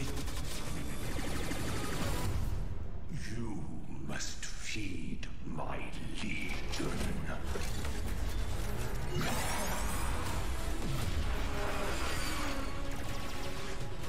Grax isn't going to stop until we end this. Oh wait. Wait. I remember this now. That's right. This is that game that they showed last E3 where you get to like build your own ship, and then it reads it like through some sort of barcode or something, and then goes into the game.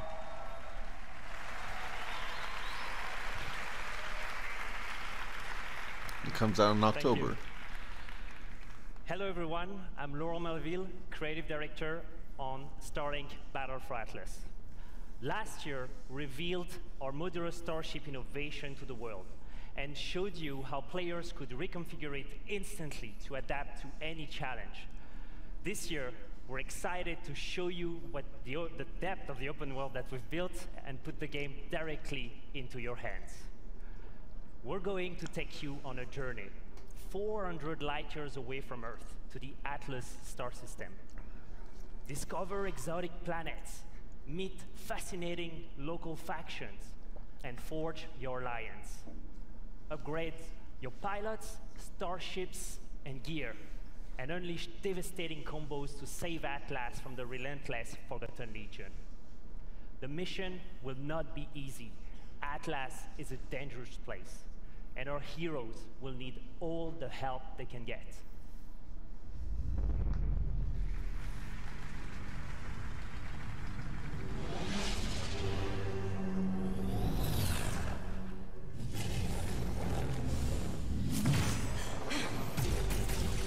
Could use a little help here. Okay, this reminds me of the Toys for Life stuff, which doesn't interest me either. You know, a lot that I've been noticing about this press conference is they have a whole bunch of stuff that I guess conceptually isn't that bad, but me personally, it just doesn't interest me. These games aren't interesting to me. I mean, Beyond Good and Evil 2 looks interesting. Let's rock and roll, boys. What? What? What? I thought we were talking about Starlink. What happened here? No Fox is in this game?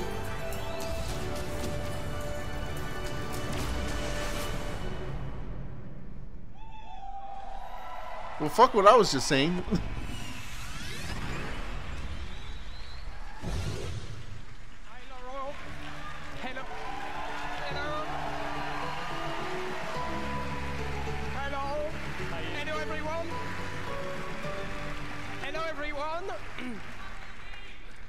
It is an honor to welcome Star Fox in Starlink, Battle for Atlas.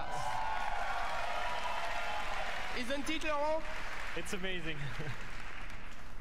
Ever since I started working on Starlink, I wanted to invite Fox and his crew into the game. And Star Fox on Super Nintendo was the first 3D game I've ever played, and I'll never forget that. And so for me, this moment is so Ubisoft and Nintendo are working together now, huh? It's not just Mario plus Rabbids. Made possible thanks to our long relationship with Nintendo. We can't wait to play Fox on the Nintendo Switch. I would like to give a special thanks to a dear friend with us in the audience today. Ladies and gentlemen, Mr. Miyamoto. Yep, Miyamoto's here.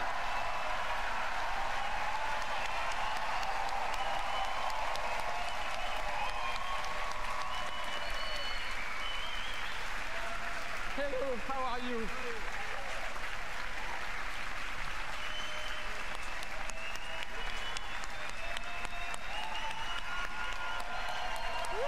Once again, he's at the Ubisoft presser. Just like last year. I know you were coming today, so I came with a gift. You know, it's the first prototype of the vessel that we saw. Do you like it? Super. So, thank you very much. So, it is actually a vessel that has been created by the team, and they would be so happy to see you backstage. So let's go and join them. Thank you.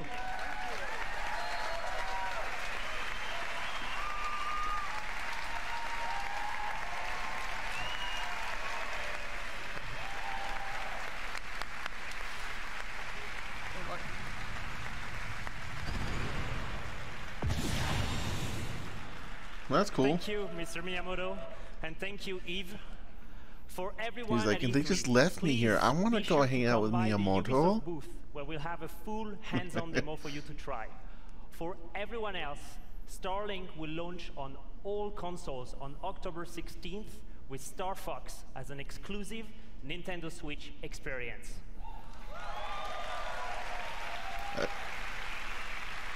What else can it be? Thank you. I'm looking at the clock and I'm like, okay, it's already been an hour. Thank you so much. Check out starlinkgame.com to pre-order the game right after the conference. Thank you so much for being here today, and have a great E3. I mean, the only thing I can think of left is Assassin's Creed. Is that going to be the rest of the conference?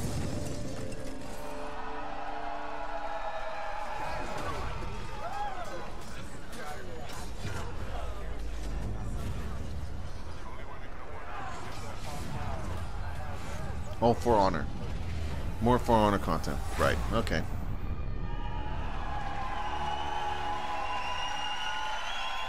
I keep thinking that this is going to end soon. That's maybe not a good sign.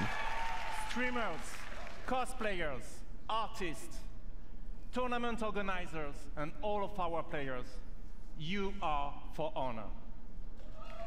Indeed.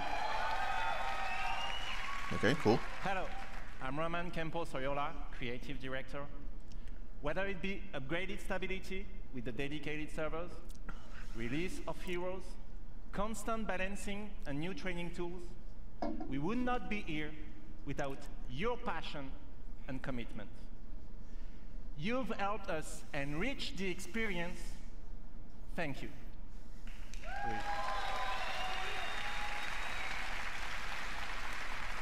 But actions speak louder than words, right? In celebration of E3, we are inviting new players to join. So, if you haven't played For Honor yet, now is your chance. Starting today and until next Monday, we are giving away the PC Starter Edition on Uplay. Download it this week on PC, and it's yours for free. Cool. So come, join the fight with us. But that's not all. Because building on everything that we've learned, we are now ready to expand our world. Expansion pack. Ubisoft Montreal makes a lot of freaking games, man.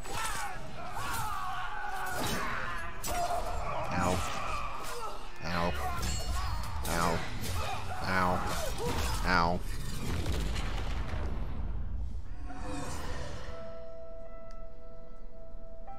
What?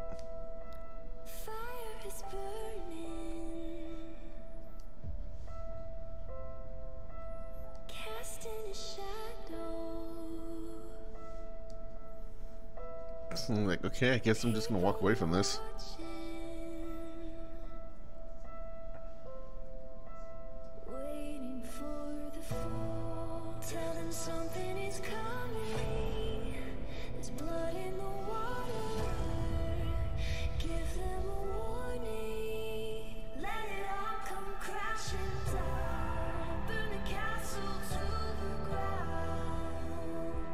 I don't know this song, but it makes me think of Billie Eilish.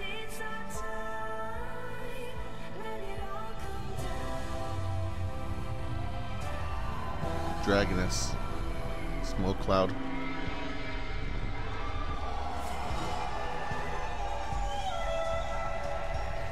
Oh, Chinese fighters?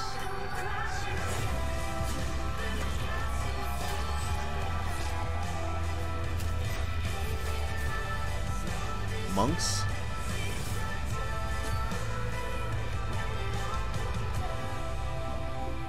Well, that sucks. Marching Fire. On the 16th. Man, October's gonna be busy for Ubisoft. After the great cataclysm that brought knights, Vikings, and samurai to fight, civil war consumed China. Warriors of the Wulin factions fought each other, but failed to establish order. Amid the chaos, 4 warriors of the Wulin now march west. With a new faction, 4 new fighters, visual enhancements, and single-player content yet to be revealed, the Marching Fire update is our biggest and most ambitious addition so far. But this update would not be complete without answering a huge request from our community. A new 4v4 multiplayer mode fulfilling the classic medieval fantasy. You know what it is? The Castle Siege. So please, allow me to introduce you to this new mode, Breach. Okay.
That was fancy.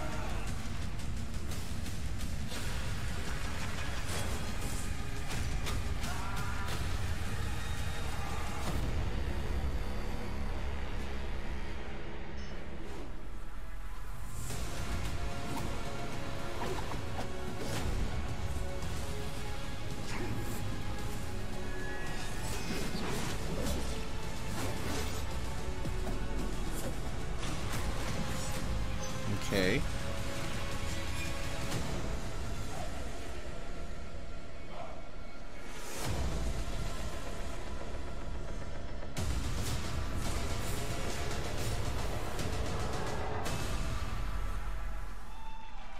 Yep.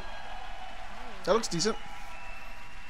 For one, has always looked decent to me, you know, especially someone who's a fighting fan, but I don't know. It never really grabbed me. Here's the Crew 2. I forgot about this too. Hi everyone, I'm Delphine Dosset, brand director on the Crew 2. In just a few days, freedom will be yours. Freedom to get your hands on your dream car, bike, boat or plane and unleash your passion for motorsports all across the United States. The Crew 2 releases on June 29th, and we are very happy to announce that the open beta will be available on PlayStation 4, Xbox One, and PC on June 21st. But there's more. You can preload the open beta right now, so you'll be ready to hit the road as soon as it starts. From all of us at Ivory Tower, welcome to the Crew 2. Okay.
What was the vibe on the first Crew? Did people like it? I don't remember. I always confuse it with that Sony game Drive Club, and I know that wasn't well received. So I always think that the Crew wasn't well received, but it's not the same game, so I don't know. I mean, the Crew never took forever the way Drive Club did, and I believed it worked like it was supposed to, so I don't know. Was that good? Open beta, June 21st. When was the release date again? June 29th. It's a week before. It's a goddamn demo.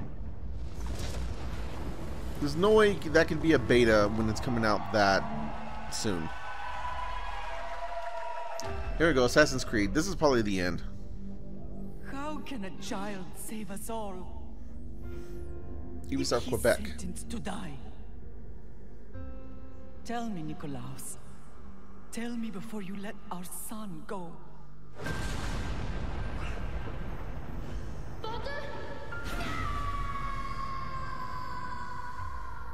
Where we begin. Did he just Tekken him? Does not define. He just straight up threw him off like Heihachi threw off Kazuya off of the cliff in Tekken. Before you, I see a path.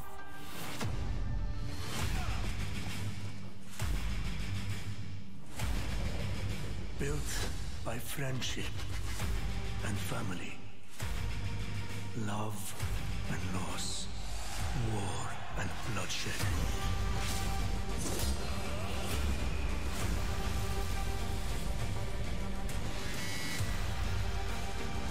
Oh boy, there's both in this. By the gods to protect this world.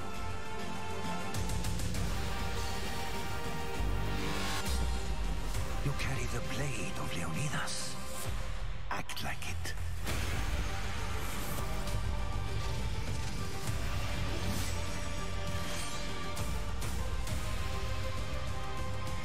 As you write your odyssey across the mountains and the seas, remember, the fate of Greece journeys with you.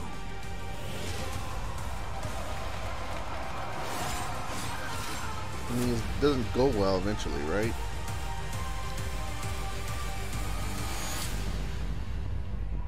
Assassin's Creed Odyssey. I like the setting of Greece. That did not grab me, though.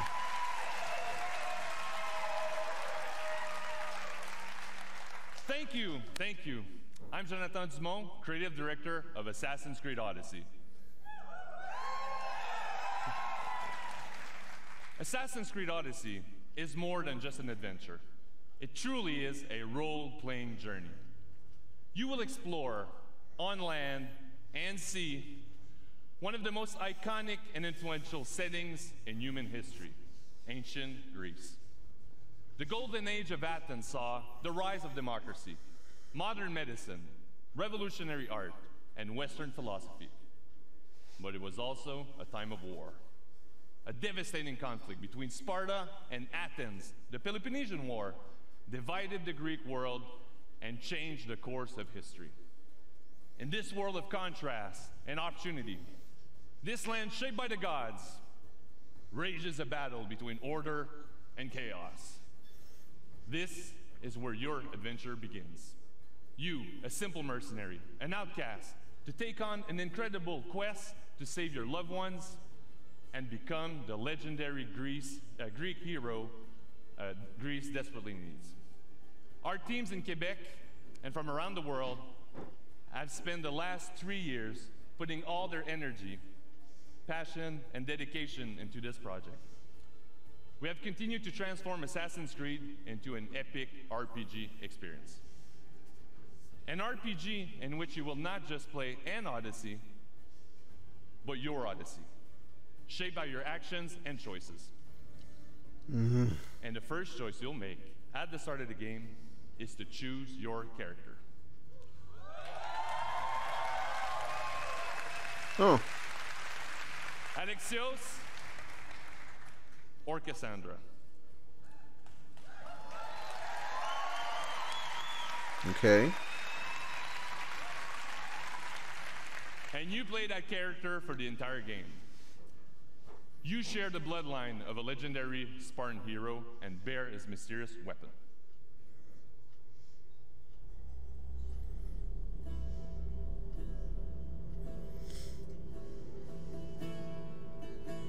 Your turn. Leonida's spear. You're old enough now. My father's spear holds a certain burden, but you're ready. Think of Leonidas. He had great courage, and he made a great sacrifice. You share in his blood and the strength he possessed. The broken spear of Leonidas gives you access to powerful ranged, combat, and stealth abilities that you can unleash on your enemies. So we're the son or daughter of Leonidas. Interesting. Leonidas is the dude from 300, in case you don't remember. Who is based on an actual person, I believe. So...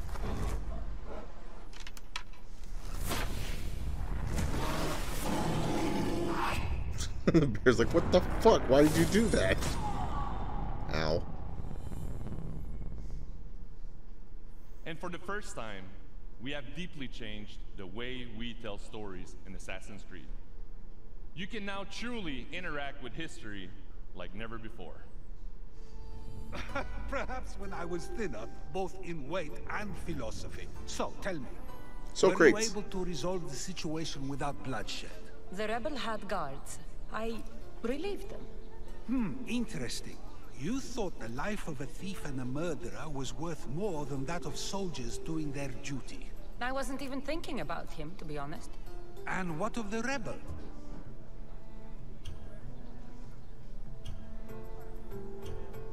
He should be halfway to Mykonos by now. Oh, really? You let that lunatic run loose? Are you sure that was wise? I'm not sure approaching you was wise.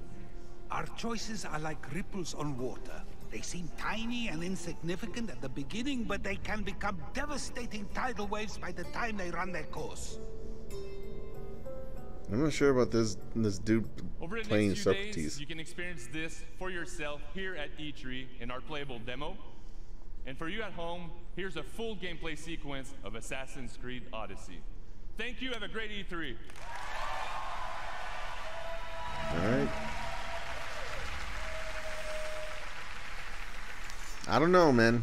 This game feels like another iteration. I understand they're trying to do some things different, but I don't think they're significant enough changes. Which should not be surprising coming from the Assassin's Creed series, but still.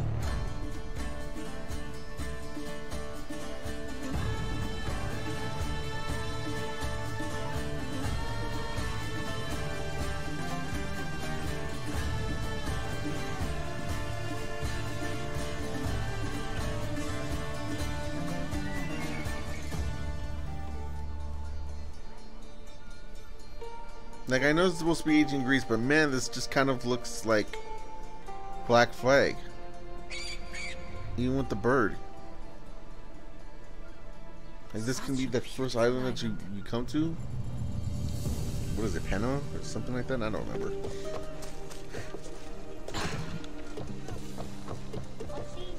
Yep, that's some Assassin's ass Assassin's Creed.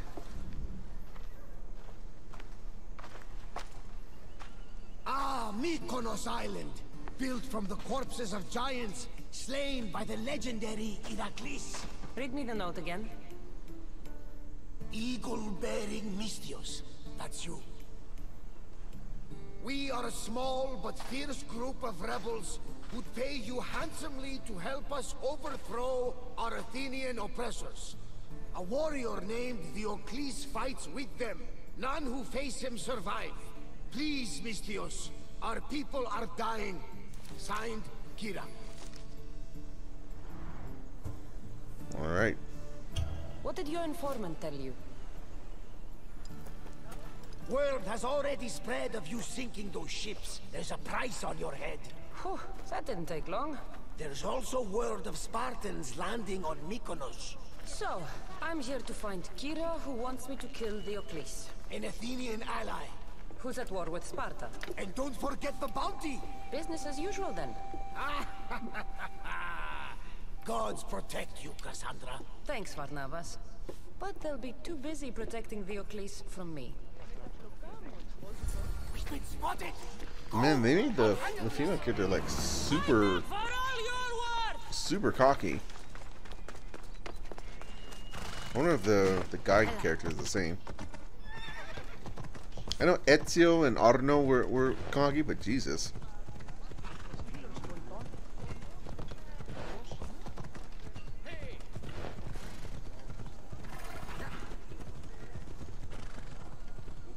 Mercenary, this can't be good. Oof, I wish the stream was in a better quality. This is not look great. It's all pixelated and shit. You're chasing your own death, mercenary. You won't escape me! You want my head? Well then. Come and take it.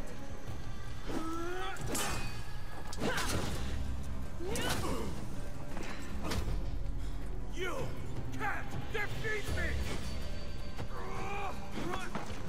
This dude just randomly swinging a huge stick.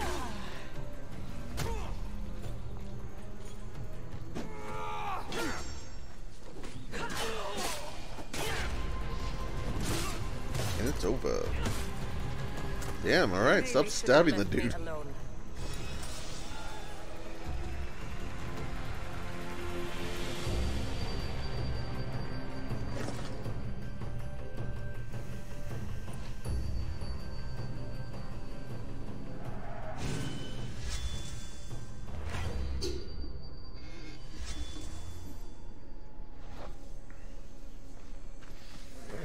So she's got a helmet on.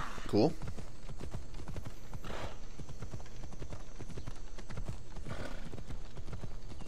I just jacked your shit. This has got to be the last thing. This has got to be the last game. Barnabas was right. Spartans have made themselves right at home.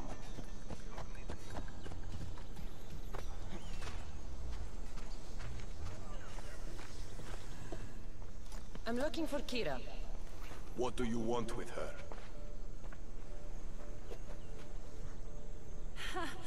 The mercenary who bears the eagle of Zeus. You got my message. It said something about paying me handsomely. Huh. Mercenaries. Athenians have enslaved our people for too long. Help us free Mykonos from their grasp, and you'll have more drachmi than you can carry.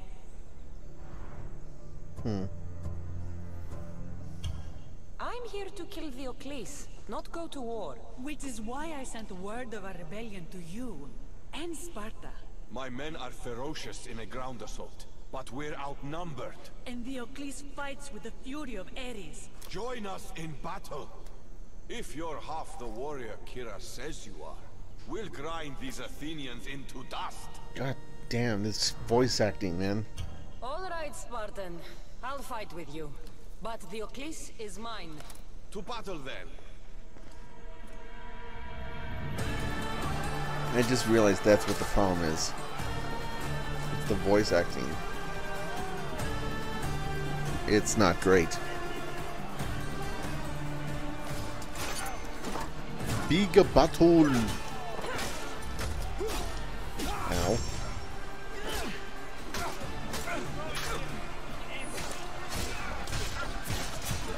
So I guess you can also be in situations where you're just in giant, like, war situations.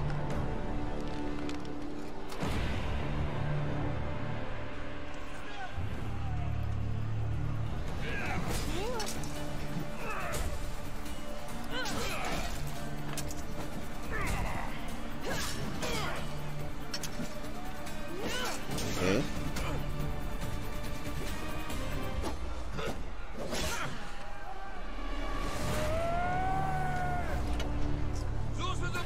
Seems upset. Your life ends today.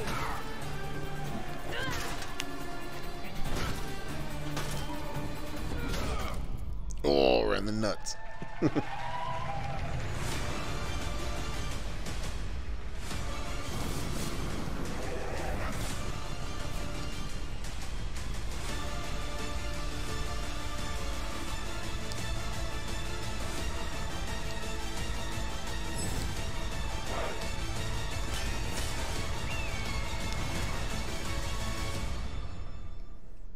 Bird again.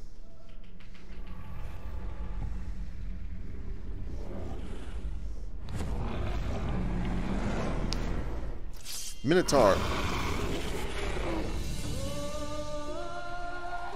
Assassin's Creed Odyssey.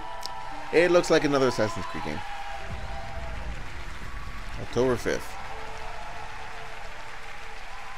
It looks like another Assassin's Creed game.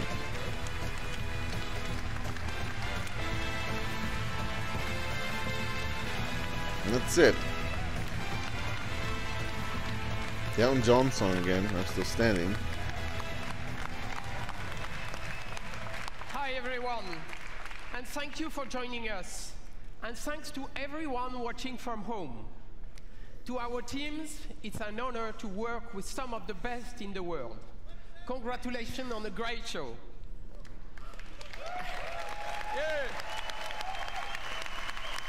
Okay. Cool, cool, cool. Wow, there's a lot of freaking people up there. Good. I am an optimistic guy, and I am particularly excited about the future of technology and the positive role games will play in shaping our society. To create these games, we need to work even more openly with you, the gamers. Because we know when we do that together, everything gets better. So have a great E3. Thank you very much. Okie dokie then, that was a press conference and it was super meh. Okay. Hello, hi everybody. Let's switch over here. Okay. Alright, Ubisoft's press conference. That was extremely meh. They had a decent amount of games, more games than I thought they would have. But a lot of it were titles that I found to not be that interesting. The Division still looks boring to me. That game looks more like an expansion pack more than a full-blown sequel at this point. Assassin's Creed was at the end there, Assassin's Creed Odyssey, but you know, when I first heard about it announced, which was I think just like last week, I thought, oh, they're gonna be going to Greece. Well, that seems cool, but the gameplay of it looks very, very by the numbers Assassin's Creed. It looks like it's literally just a locale change and a little more different. I know that they're letting you pick who you get to be as. You could be a man or a woman, but I don't think that's a compelling enough change. Even like the dialogue choices are like fine, whatever. They don't change enough. It just seems like a by the numbers Assassin's Creed game. Then you had titles like Starlight or whatever that has Star Fox in it, which is interesting. I did not see that coming, but I have no interest in that game. Crew 2 have no interest. There was that God,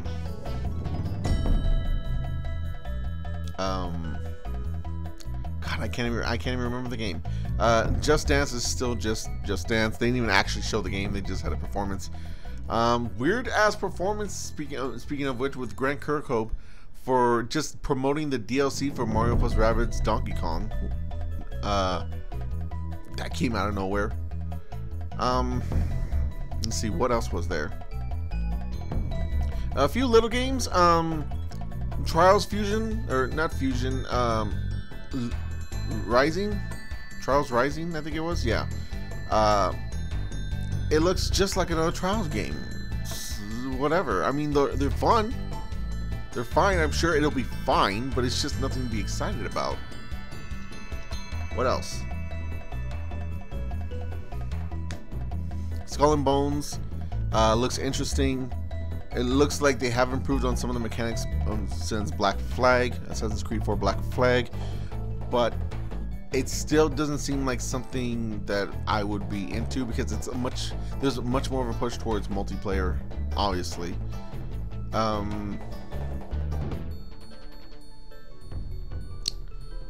Oh, what else? What else? What else?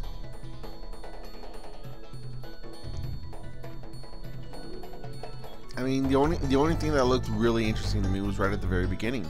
Beyond Good and Evil 2 looks cool, and even then, I can't say that I'm super excited about it because I did not see gameplay per se.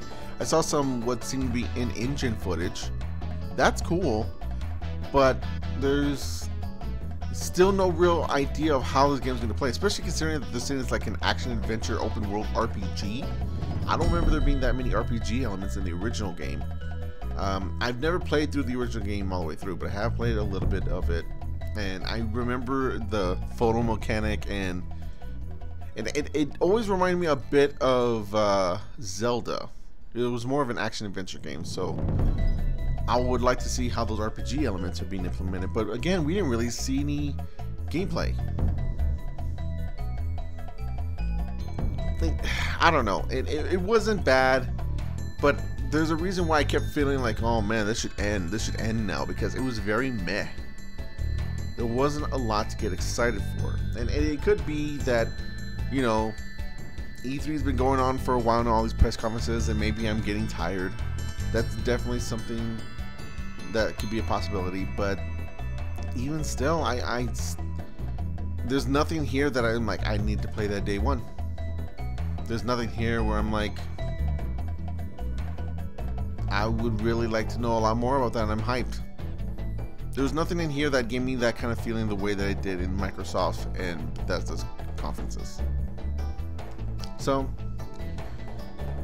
I guess that's it. Next up is the PC Gaming Show. That's going to start in less than a half an hour. So I'm going to sign off for right now. Take a little bit of a break to, quite frankly, get these videos loaded up, and then I will be back for the PC Gaming Show. I might take a little bit more of a relaxed tone with the PC Gaming Show because the PC Gaming Show is known for being kind of boring. So we'll see. We'll see. Maybe it won't be. I know Day 9 is still going to be hosting it. He's a cool dude, but that's never been the problem. The host of the PC Gaming Show has never been the problem. It's always been the way that those conferences are structured. So I'll be back in a few, about 20 minutes. Thank you very much for watching, everyone. Peace and love, gamers and players. Colorwind out.